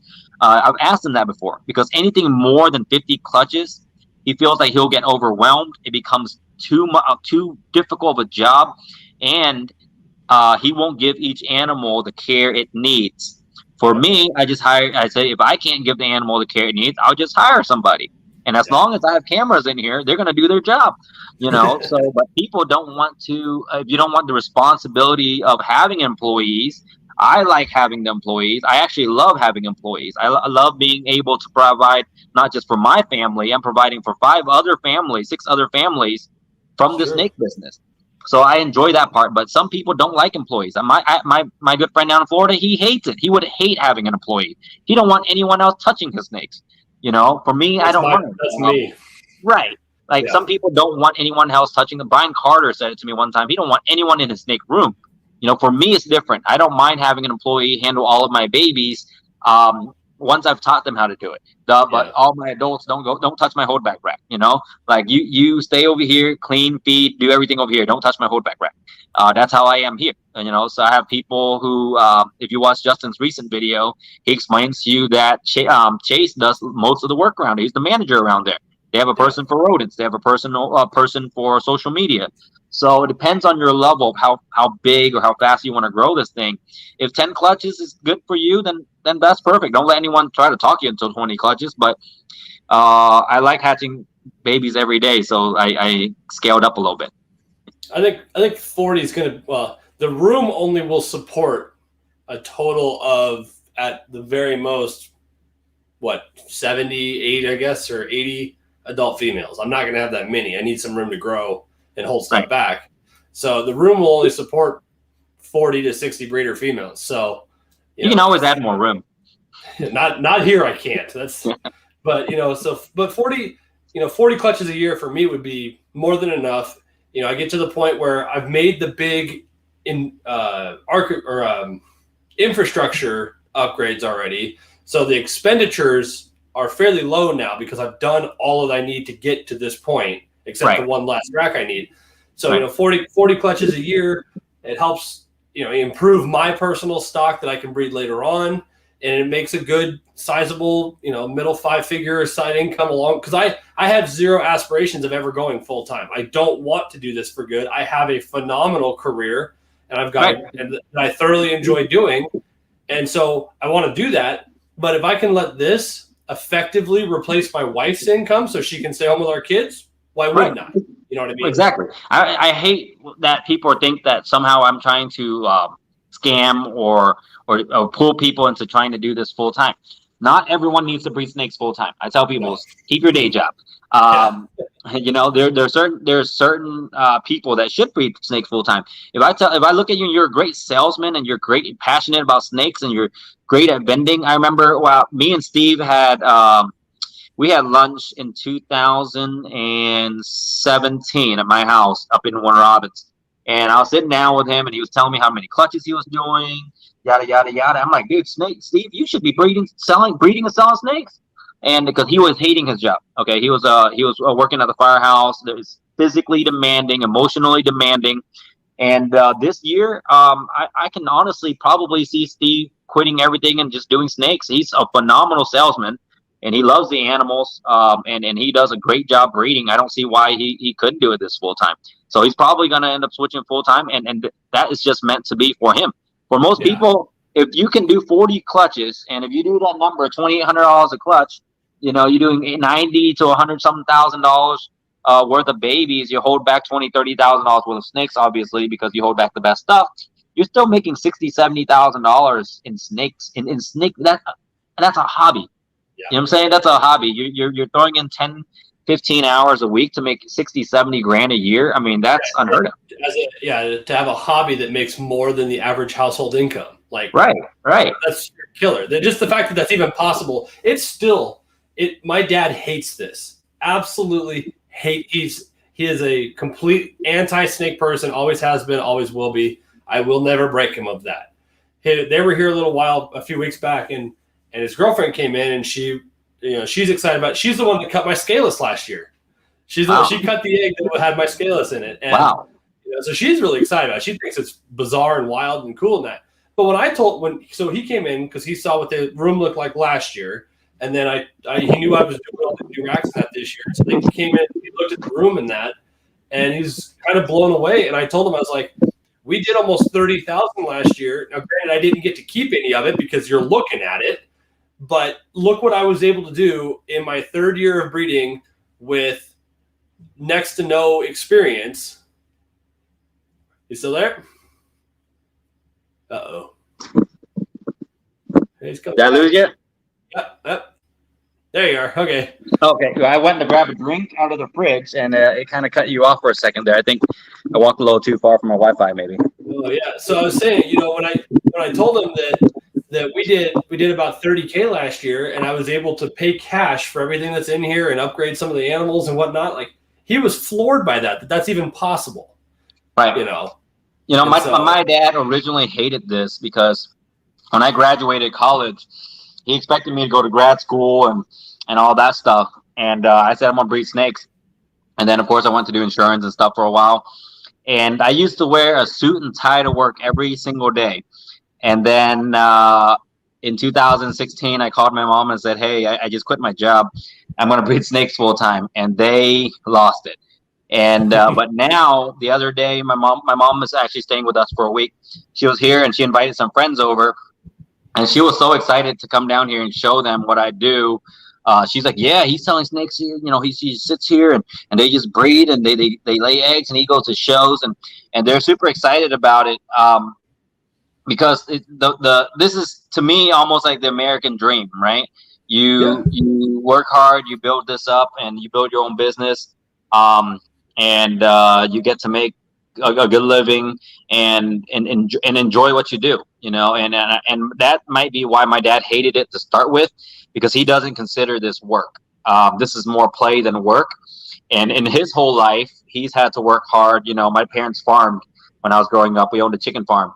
And so he's had to work hard his whole life. 6 a.m, go out, feed the chickens, boom, boom, boom, boom, boom. And I'm over here like, 11 o'clock, I might get up, pack some snakes, send them to FedEx, stuff like that. He doesn't consider that work, but of course I work till 9, 10 o'clock at night some days, depending on what has to be done.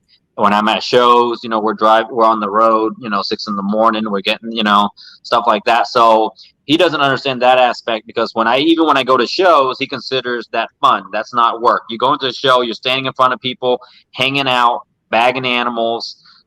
He only sees pictures of me, after the show at some party or, going out to dinner. I'm not going to sit here and post pictures of me washing tubs every day or anything like that. We post the fun stuff. So that is where I still see some of the parents or, whoever, if you're investing in your wife or your spouse, whoever, that is disapproving, because they still see this as a hobby, like it's like you going out to the bowling alley every day, and then blowing money on the bowling alley, but except this has a return at the end, and it is work, at the end of the day, it is work, and but there is a nice return if you do this right and you're good at heck, honestly, I've seen some people terrible at sales, absolutely terrible. They just stand behind the table, their arms are folded, standing on their phone the whole time, still make $2,000-$3,000 a weekend at the show. Honestly, worst salesman I've seen in my life, still make $3,000 at a show. So doesn't require anybody special, just patience and hard work. Well, and I think my dad's starting to realize, as long as you're doing something that's legal and moral, it's hard to argue with the results. Right. And if you can put the money on the table and say, yeah, I did it, now what? You got nothing. You deflate their argument that way. Right. Right. I'm doing everything legal. I'm having fun doing it, and I'm able to provide for my family. Then, who's to argue? have to agree with it. I mean, how many fathers do you think out there are throwing a shit fit because their daughters are making $500,000 a month on OnlyFans? It's still legal. It may not be moral, but it's legal, and so you can't argue the results. If there are dudes out there paying for your feet pictures, you'd be dumb not to sell them. Absolutely. Hey, Silver Cash is going nuts again. So he started here. He said it took him a little bit to get started with just 2 females and 1 male, and now he's just overflowing with rats. He says Def Glad is able to catch the live tonight, and then oh god, I missed one more in here. John Millen said, Bob, would you pair an awesome pastel Enchi Desert Ghost female to a normal? No, I would not. Don't do it. If you have an awesome pastel, oh my god, it's John. Now I realize who it is.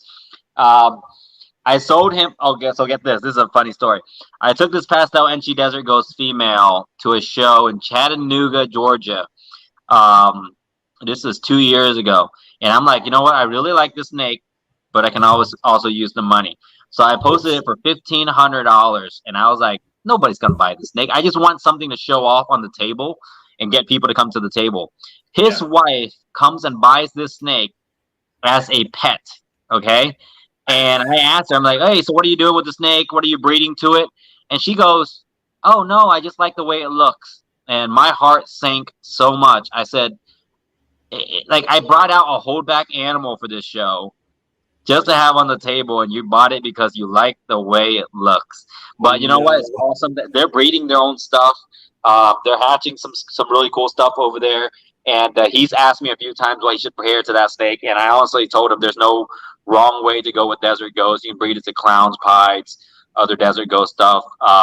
We're trying to do Monarch Desert Ghost stuff this year. So, I mean, there's so many directions you can take it.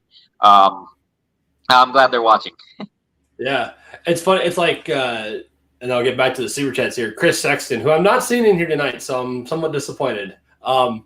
He bought the only GHI clown that I hit last year, and it was a female.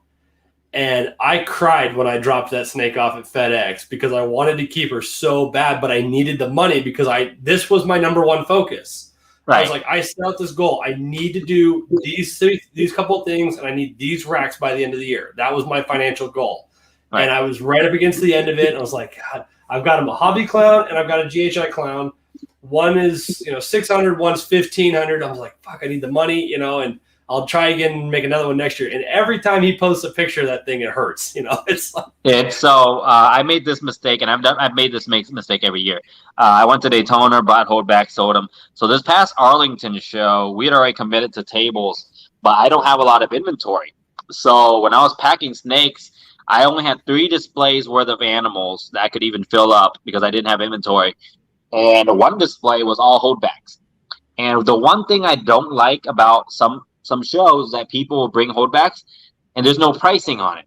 And I always ask, I'm like, hey, how much is this snake? And they're like, oh, it's not for sale. And I hate that word, not for sale on a display, right?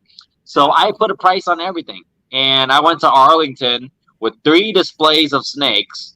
And I was anticipating selling T-shirts the whole show, which it was amazing. We sold like 50-something T-shirts. We did like $1,200 in T-shirts. It was ridiculous. Jeez. And it was so weird. I guess it was the first time I'm there, so no one's seen my T-shirts before. So we sold like 50-something T-shirts. So we had a good show. But I brought holdback animals where I'm like, look, I'm going to overprice all these animals. I already know I was overpricing everything. And we sold so many snakes, I was like sitting there dreading it. I was like, should I just take my displays down? So I stopped selling snakes because I've already made more money than I thought I would. And then I had a snake on the table for like $4,000 that realistically probably market price would be $3,000. And some guy came up and whipped out $4,000 in cash and paid for it. I couldn't even tell him, if he offered like 37, I would be like, no, I'm firm. He whipped out $4,000 in cash, and what do you say at that point? So you just bag the snake up, smile, and cry later. But so yeah, that's a top secret right there. Don't bring your holdbacks to shows. Yeah, shit, right? Silver Cash came back with that last bomb. It said, "I'm ready to take vacation to see Brian in Gatorland and have some fun." I've heard on Brian shows in that when he drops super chats, and he's going to be down in Florida while Brian Barczyk's down there in the next month or whatever, before the Wilbanks deal, and so he's trying to make his way down there. So yeah, if you're down in Florida, I think you'll have more fun if you visit Ty Park's place. I heard that. I was in Miami 2 months ago, and I missed my chance to go to Ty Park's place. So I'm probably going to try to fly down there this winter, probably closer to October area when things slow down here a little bit. But Iguana Land, man, you don't want to miss that if you're down there. Oh, Martin Exotics might be onto something here. He said instead of OnlyFans, how about only snakes? Only snakes. All you get is top secret pairings from all the breeders. Yeah, and then we'll get, because I've heard it on Billy's podcast. Then we'll get I can't remember his name. Is it Richard? The guy from Husbandry Pro. We'll get him to unlock all of the breeders' accounts so we know what their pairings are. Right, I know everyone's pairings. I mean, you know what? Only Snakes, like an OnlyFans, is basically a Patreon. Is what you're paying for. Yeah, well, it depends on the content. If it's an it depends on the content. Right? If you're paying for my Patreon and you pay and all you get to see is me talk, it's kind of wasted money, you know. So or if it's only snakes but in the vein of OnlyFans, then it might have to go to a different platform. Like right, I'm in the nude and I'm showing you all my pairings, and they're like, "Why is he always naked?" It's so weird. Yeah, right. So I want to get on something real quick before we run out of time here. We've come kind of all the way around as far as money and snakes and investing and that. I want to know if I remember correctly, you're in the same group chat on Facebook. Where do you stand on all of the crypto stuff? I think crypto is gonna. Yeah, we are in the same group chat. There's a lot of memes in there.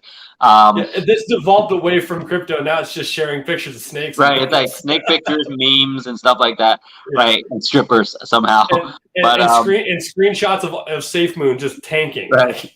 So the crypto market, obviously, it was a terrible time for us to come up with that group chat because it tanked, right? But mostly because 90% of cryptos follow Bitcoin's trend. Whatever Bitcoin does, their trend tends to follow about the same. If you can follow Dogecoin, Ethereum, whatever, it all almost follows the same pattern. As Bitcoin picks back up, I think they'll pick back up. Right now, it's just a bad time. Remember, you got to consider the inflation rate right now that's happening. You got to consider the housing price increase, everything that's overseas, getting tariffs and taxes on top of it, gas prices. All these things are going to factor in when you're talking crypto market also. But I feel that in the future, it was before this year, anyways. I felt that the future of ball pythons was going to be heavily into crypto. I was going to, in 2016, I made a post. I was going to accept Bitcoin, Ethereum. I was going to accept any type of crypto for snakes in 2016, and then that was during the first or the last Bitcoin boom. However, the one reason we wanted to lean towards cryptocurrency is to avoid government peeking in, right? We don't want the government to be like, oh my God, you're selling this, blah, blah, blah, especially for the guys that are only doing 30, 40 clutches. If you're doing 30 clutches, do you really want the government to know you profited $68,000 this year, even though you spent 50 grand on new snakes, or whatever, and new cages? So with crypto, we were looking to avoid a government really peeking into our industry too far. However, I don't know if you read the article that was posted in the group chat this today, where I think the Senate is requesting permission to basically have rights to look into everyone's crypto accounts. They want more transparency into our crypto accounts. Now, I don't know if that's possible, if that's technically legal, right? The whole point of cryptocurrency is to not be centralized, right? We're avoiding banks, we're avoiding credit cards, we're avoiding all that decentralized currency. So now if they're going to be able to regulate it, tax it, and all that, then now it's regulated. So that was the whole point of crypto, was to be deregulated. So I'm not 100% certain if we're going to transition to accepting more crypto in the reptile market. But I am curious to see where SafeMoon goes. You know, are you still holding on to that dream? I have a billion SafeMoon, buddy. I think Josh sold me a bill of goods. Like, me and Josh are holding on to this dream. We're gonna buy a yacht with our SafeMoon. I am the meme. I bought $100 in SafeMoon, wear Lambo. Like, that's definitely me. Like, you are that guy. I think me and Josh were talking about, you know what, with the SafeMoon thing, we're going to use this platform to promote SafeMoon for about 30 seconds. With the SafeMoon thing, you got to look at the current price, the market cap. You're looking at the pricing. You're at 1/10,000th of a penny right now, right? So you're looking at the price being so cheap, you can get millions and millions and billions of tokens, because it's not it's not a coin yet, because it doesn't have its own blockchain. But you're getting millions and billions of tokens for a few $1,000s, and this thing only needs to rocket to about what, 1/10 of a penny, 1/1000th of a penny, before you're seeing huge returns, and you're like, oh, how's that possible? Well, it's very possible for any coin to get to a penny, especially one that's going to have its own blockchain, its own wallet, its own platform, stuff like that. And considering there's 2.7 million holders currently and building, and it's a 3-month-old project, I still see a lot of potential in it. I see potential in a lot of different cryptocurrencies. Ethereum Classic, XRP. A lot of different options out there for people looking in. Again, cryptocurrency is becoming like the ball python industry. It's a lot to learn when you get in. It's not like you go in and there's 4 cryptocurrencies. Just like 10 years. No, let's say not even 10 years ago. 2016, there was like 8-10 different coins to choose from. Now there's a gazillion. There's one for everything. So it's a lot to learn when you get in. But there's a lot of potential to make money there too. If SafeMoon actually goes to a penny, I'll be able to pay off the rest of the debt that I have under my name, which would be sweet. If SafeMoon gets to a penny, that'd be baller. I'm not even sure how many more ball python clutches I'll be looking to. That's what I said. I told Josh, I said, I have $100 I can literally afford to light on fire today. And that's the way, in all honesty, that's the way you should do any kind of investing, but especially something as volatile and unpredictable as crypto. Right. Like, if you can't afford to go out in your front yard and light it on fire, don't buy or don't spend it. If that money goes missing from your dresser, and it doesn't change your life, then you can afford to invest it. Exactly. If you lose that money and your wife cusses you out, do not invest. Yeah. And so I told Josh, I was like, I've got $100 I'm going to put on this. And my goal, I said, I'll get out and stop playing with crypto when it balloons to enough to pay off all the debt that I have. And then I'll just quit. Right. Because then it'll be a cash only lifestyle. It'll be awesome. But right. And now I'm watching it sit. I was thinking in my head, if I put this amount of money in, okay, I sell 2 snakes. I put this amount of money in. If I lose it, my family's life will not change in any drastic way, right? We're not going to be out of car note or whatever. But if this balloons to a penny, this will change our lives for the next 2 generations, 3 generations. Dramatically, absolutely. Yeah. Yeah, I will say, though, I'm glad I don't have a large sum of money in it, because I already drive myself insane looking at it regularly to see what it's doing. And then my God. I mean, you're literally buying into the world's most volatile possible investment. I mean, one day, I think when I first bought in, the very next day, I already doubled my money. I opened my account. I was up $18,000 or something ridiculous. The next, 2 days later, I'm down $6,000. Yep. The next day, I'm up $8,000. I mean, it's so volatile. I don't even open the app for 2-3 days now at a time, unless there's something going crazy in the group chat.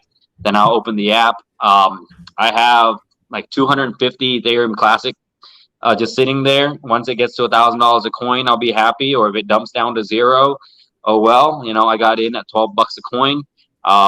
Not a huge loss. I mean, it's a big loss, but I would like to see that that project, if it works out well, and everyone's predicting it gets to $1,000 by next year. It could be a great thing, considering Ethereum got to 28. It got over $3,000 this year. So you never know. And some of these projects you're putting in $2,000-$3,000, and there could be a 10x, 20x, 100x return. But again, if you can't afford to invest and I'm not saying you can't afford to invest, I'm not saying you're broke or whatever, but if you lose this money and it's going to change your life in a negative way, like literally if your wife is going to leave you, if you lose this money, then don't invest. You know, if your child can't afford dance class because you lost this money, you know, then don't invest. But if you have money sitting around and it's not doing anything and you want to take a chance at, you know, all the glory of Safe Moon, then, you know, wear Lambo. That, you know, look, man, 90% of the people are never going to get a chance to sit inside a Lambo, you know? So you get enough. How many you got parked in your back cave? All right. See? So look, I always joke about my buddy so our snake facility at the other property about 10 miles away from here, our rat room is behind it and it's on a dirt road. It's really bumpy. And I told him we have to pave this thing, dude. There's no way my Lambo will make it down this dirt road. And I joke about it with him like every week, every time I drive down that bumpy ass dirt road. Do you actually have a Lambo? I don't have a Lambo, okay? Just don't throw that out there. I'm not making that much money off of you guys, okay? I don't have a Lambo. Jeez. Yet. If we're all following in Ozzy's footsteps, it's yet. Right, I don't have a Lambo. Silvercash dropped one more. He said, appreciate you all. Huge thank you. Thank you, man. Like, I appreciate you coming over and hanging out. And this was hands down the biggest super chat night I've ever had. So yeah, hey man, thank you. Yeah, I'm for sure. I actually I don't know who actually sits around and listens to me talk for an hour and 46 minutes. That just seems like a long time to listen to someone ramble on about market and random thoughts. But appreciate everybody. Yeah, I'll tell you, man. That's like I said earlier. That's half the battle. Like COVID kind of fucked me on this whole deal because it made it so that it was so hard to go visit people. You know, and like with my job, I typically get 2 free flights a year. They're training, so to speak. Right. And so I typically use those to go meet people, go visit collections, go explore. You know, that's what got me down to Justin and stuff like that. And I wanted to keep doing stuff like that. Now it brought about all of the podcasts and doing these things and whatnot. But I try to bring as many people on to do these as I can. I know you and I have talked a few times online, but we've never sat down face to face. We've never had a lengthy conversation. I reached out to you and we go to do this. And some people, it's like pulling teeth trying to keep a flow of a conversation, especially if you don't know them. Right. You know, when I had Josh on here, that was one of the easiest ones we've ever done because I talk to Josh almost every day. Right. You know, so and that I gotta say, I last week we missed, but the week before that was Mike, Brizzy, and Emily. You know, and Mike, I was actually really surprised because I knew Mike was a fairly introverted guy, fairly quiet guy, and that I actually had to go through Emily to even make that happen. She was like his liaison, right? But I got Mike talking about his Legos and stuff, and dude, that fucking floored me. I had no idea what that was all about, but it was good and it flowed. Did he go off about his Pokemon cards? No, we never got to Pokemon. I did mean to bring that up with you though, because I remember what probably 2 years ago, something like that. There was like this huge like crossover with the reptile community and the Pokemon cards because that was during all of the waffles and shit that got shut down. Right. They were going to start doing them with Pokemon cards. You're going to buy 3 photocopies of this Pokemon card and all that bullshit. Like, right. So I'm an avid Pokemon collector. Okay, like I'm a huge like cartoon nerd, as you can see in the background. But I'm an avid Pokemon collector, and so is Mike. And so that's what we talk about sometimes between me and him. And so if you want Mike to talk, you ask about Legos and Pokemon. But yeah, man, I talked to Chris Eaton the other day. I had an interview, and I said, "Have you ever had an interview where it's just awkward silence?" And he didn't. He told me who it was, but he says, "Don't say anybody." But he's like, "Look, dude, I interviewed a guy, and it was the most boring interview." And I even told him the end of the interview. He said, "Dude, that sucked so bad. It was so awkward. It was just them sitting." And the guy just waiting for Chris to ask him a question. Then he would like respond in like 4 words. And then the next question, 4 more words. And I was like, God, that's gotta be rough. But man, you gotta make it down to Daytona. Yeah. Yeah. It's tough with kids now, man. Fly the family to Daytona, man. They're gonna love it. It's the beach. It's a nice show. Do you have any idea how expensive it is to fly out of this stupid town? Like I don't have kids, and I live 45 minutes from like the busiest airport in the world. So I have no idea. Exactly.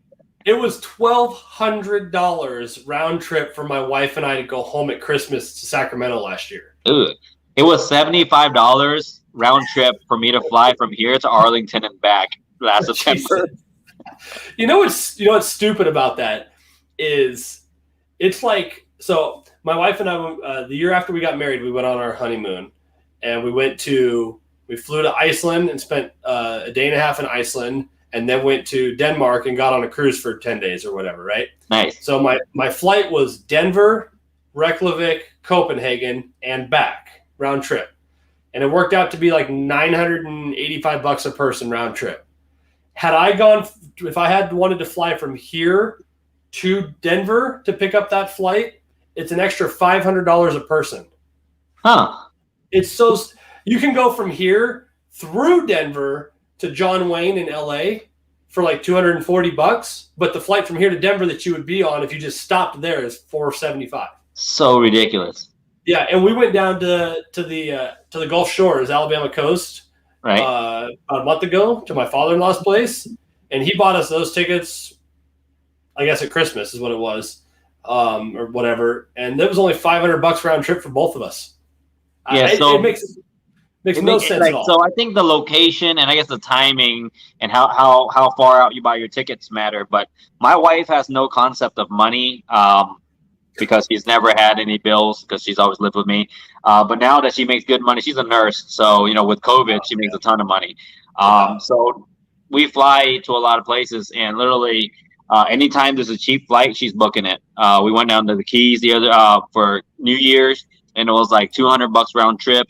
We're going to Mexico in July at some point, and it was like $400 round trip for both of us. So yeah, if she sees a cheap flight, she's booking it, man.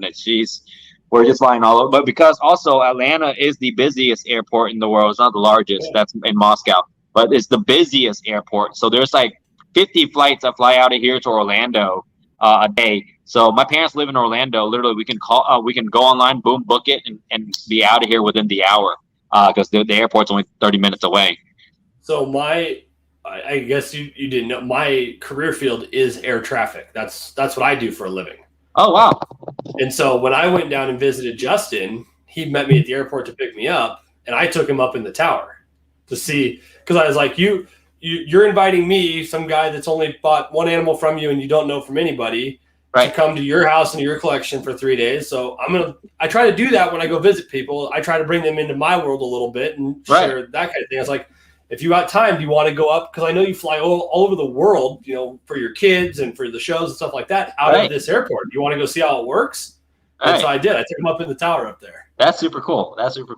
So, it's just tough because it's so expensive to get out of here. So it oftentimes doesn't make financial sense for all of us to come down or to go places. Like, I've not been to Tinley yet. I've not been to Arlington yet. I've obviously not been to Daytona yet because, well, the last 3 Tinleys have been family-related stuff, and we're going to miss this one again too because my son's due the last week of August or last week of October, and so it's just not going to work, right? Right.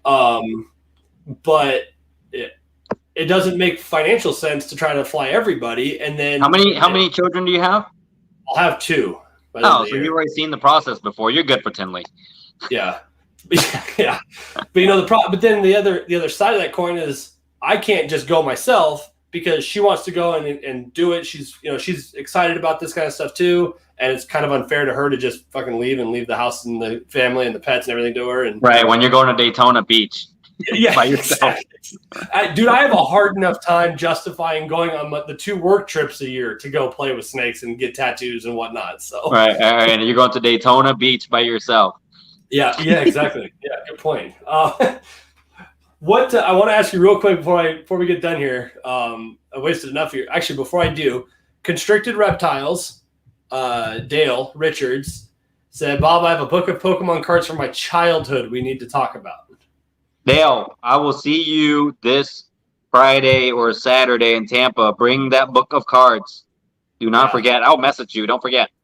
I remember when I was probably 15, I must have sold 1,000 Pokemon cards to my neighbor kid for like $60.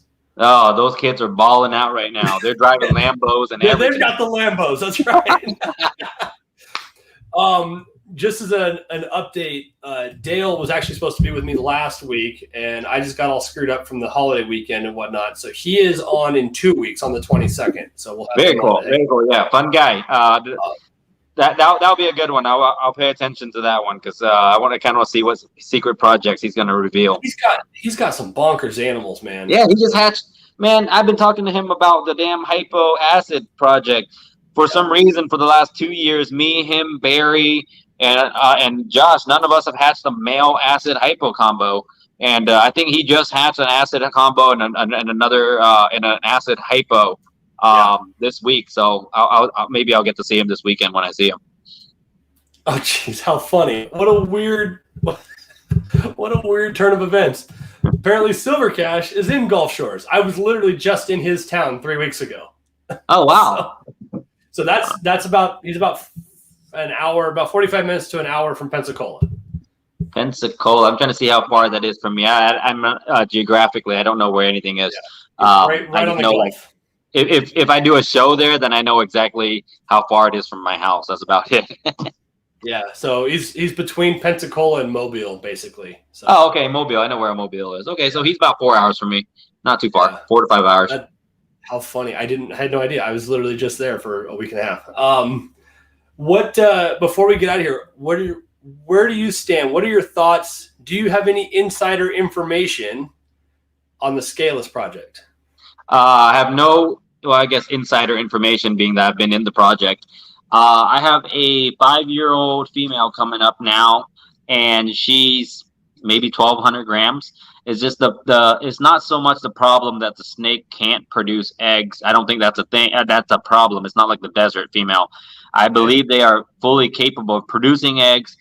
People are like, oh, they don't have scales, so they can't, stretch for an ovulation. I'm like, you do realize the scales don't actually hold the snake together. It's not like that's not how it works. Underneath, yeah. Right, there's still skin. Like when a normal ball python ovulates, the skin still stretches. You can see the skin between the scales. So I think when it ovulates, the same thing's going to happen. It's not going to burst open or anything. The only problem is that every single person I've talked to, I've talked to Tim, I've talked to Winston, I've talked to all these guys who produce Scalelesses for years. Now, this is information coming from guys that produce Scalelesses, not from guys that are on the internet just bashing the project because it looks weird or because they don't have any skin in the game. Okay, I bought my first Scaleless hets for $7,500 each. I understand that's not like the first guys that got in, but I still paid $7,500 for the Scaleless heads. Yep. And I produced the Scaleless 4 years ago. I bought one before I produced mine. I bought one from Winston from Brock and Winston, so that I know how to take care of it before I produce my own babies. Okay, that was the goal. And by the time I was producing my own, the price had dropped down enough for me to justify it. I bought a Scaleless to make sure. That's the female I have in the rack right now. Almost 5 years later, she's 1,200 grams. And the reason for that is they'll go into shed for 2 weeks. Yep. They might have a good shed. They might not have a perfect shed. They'll eat, then they'll go back into shed. And now if you try to feed your Scaleless animal a large meal, to me, a large meal is about, yours look perfect. Right back into shed. Perfect shed, beautiful animal, right? But it goes in the shed every time it eats, right? Yep. I'm lucky enough that mine will eat in shed. Okay, so it goes in the shed. Mine doesn't eat when it's in shed most of the time. Every now and then it'll eat, but you can't offer it the same size meal as you do a regular ball python. Like 1,200 gram female, I should be throwing smalls in there over 70 grams, 70 to 100 gram rats in there. I don't. I throw 30 and 40 gram meals in there for her. She refuses. She won't even touch a 100 gram rat. She won't even get close to a 70 gram rat. So she's eating 30, 40 gram meals. I mean, she's eating 3 to 4% of her body weight, not 10 to 15% like a regular ball python would. A regular ball python, you throw a 100 gram rat in there, 1,000 gram female takes it right away. On a Scaleless animal, they're taking smaller meals, they're shedding more often, and the reasoning behind that is that every time the snake gets scratched or anything like that, it gets bit, scratched, or anything like that, because it doesn't have scales, its body automatically assumes that it's hurt. If it's hurt, it'll go into shed. You notice on your regular ball pythons, if a rat bites it and it has a scar on it, it'll go into shed within a week. the body automatically knows that the snake's hurt. It's going to go into shed, peel off that layer and get a fresh layer of skin. That's how they heal, is by shedding their skin and getting a new layer on there. Because the scaleless is so vulnerable, it constantly goes into shed every time it eats, because it's almost always scratching itself from the rat or something like that, and its body is constantly in this cycle of shedding. If you don't feed your scaleless for a month, you notice it didn't shed this whole month. But if you feed it, it will go into shed. So that's the reason the scaleless hasn't produced any eggs, because it takes 5, 6, 7 years to even get to adulthood. I don't know that it will ever produce eggs, because I've never tried it, but that's my opinion, is that because they take so long to get to adulthood is the reason we haven't seen one on eggs. Yeah, and I got into an argument with a guy a couple weeks ago, I guess it was, and because I see this I quit asking it, other than on like podcasts and whatnot. But I saw somebody posted another thing in one of the groups on Facebook. Where's the female scaleless on eggs? You hear that question about once a month or so, right? Right. And some guy said, "Oh, the project's totally dead. It's a bunk deal. It's never going to happen. This, that, and the other." And I said, first of all, do you have one? Right. Do you have any idea, right? And B, these things are taking time. They take longer than a normal female. And it's like, well, that's bullshit. This project's been around for like 10 or 12 years, something like that. I'm like, you don't seem to understand. The first pair was hatched by Barczyk in 2008, something like that, right? Mm-hmm. And then subsequently died, however part of that story you believe or want to talk about, right? Right. So then people had to start again, and guys like Earl didn't produce a visual the first whatever year or two it was, and then hit a male the first time. He didn't produce a female till like year 4. Right. Winston also produced male, right? Yeah, and then stuff like that, and so.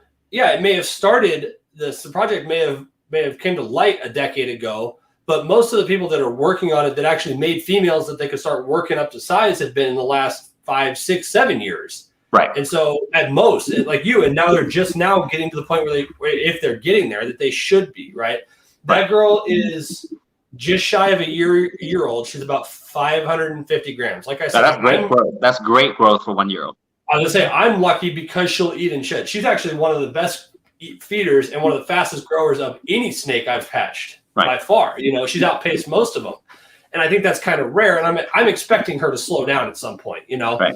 But like when I talked to Earl, because I know Earl's really close with Daniel, and I'm not here to throw Daniel under the bus. I don't know Daniel's story. In fact, I've offered to have him come on numerous times. I'd love to have him come on and talk to him. But I can understand from the market's perspective that it looks bad when he starts making these transparent videos for his channel explaining all the scaleless stuff and the history and the breeding and the care and all that stuff. And then all of a sudden they go completely silent. They go dark. And you look up and he's got 30 breeder female scaleless heads available. Mm-hmm. That's a bad look, right? Right. And I'm not blaming him, but I can understand where people are like, wait a whoa, time out. Is this just him trying to make as much as his money back as he can before it completely implodes? Or is it like Earl said, that he's been making better stuff, waiting for his scaleless girls to get to size, that now he's replacing these single gene scaleless head females with multis and heads and combos and whatnot, Like, I've known Daniel a long time, and I can't comment on that because I honestly have no idea, because I haven't talked to him in a little bit. I know he had gotten into some trouble and whatever else is going on in his life. So I don't know, maybe he just needed the money, so he wanted to sell the animals. They went dark because they just don't have the time, and he's got a family he's got to take care of and all that mess. So I don't know what's going on with that. But honestly, if you treat the Scaleless Head project like a dead end codom, right? Let's treat it like spot nose. Right. Just treat it like a spot nose. Yeah. You notice the Scaleless Head combos are brighter, they're cleaner. It's an enhancer gene. Just don't make a super. Yeah. You and I are on the same page. I've been saying that for months. Right. I made a Scaleless Head pied male that I kept. I made 3 of them last year, but I made one that I kept last year. Hands down, the nicest pied I've ever seen. Right. The gene itself, the Scaleless Head itself, is a bright colored animal. It enhances every gene it's in. I had Scaleless Head pieds.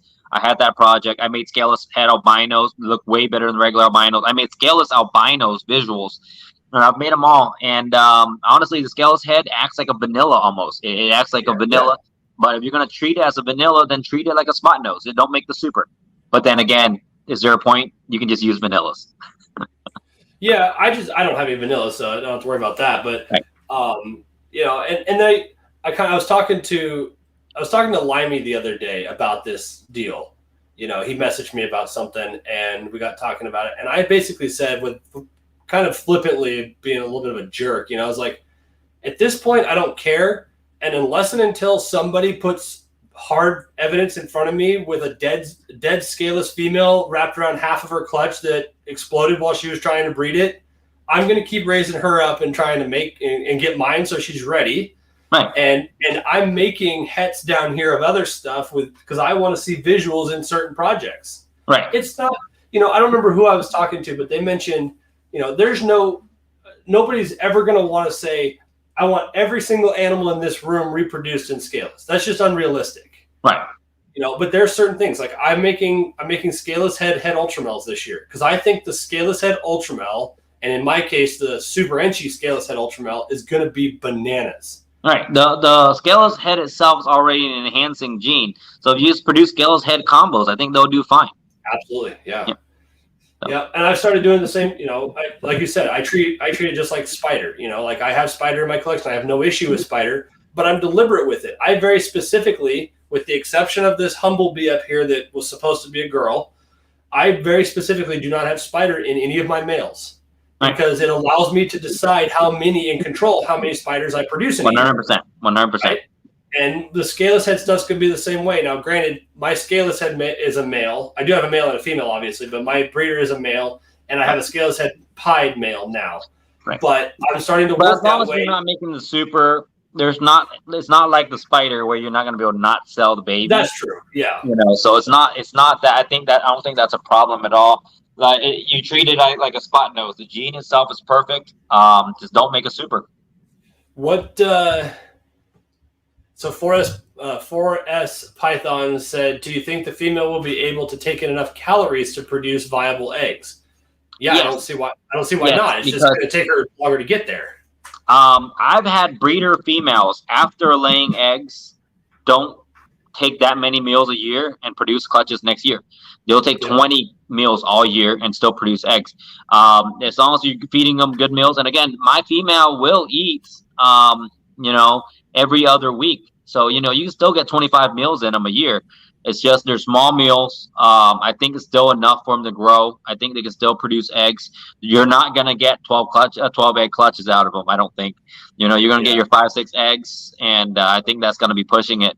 I have females here that are 1,500 grams, and they're 3 years old. They just don't get big.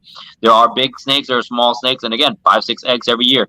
And I think that's going to be fine for them. If they take 20 meals or more a year, I think they're fine. Any breeder female that'll take 25 meals a year, I think that's solid.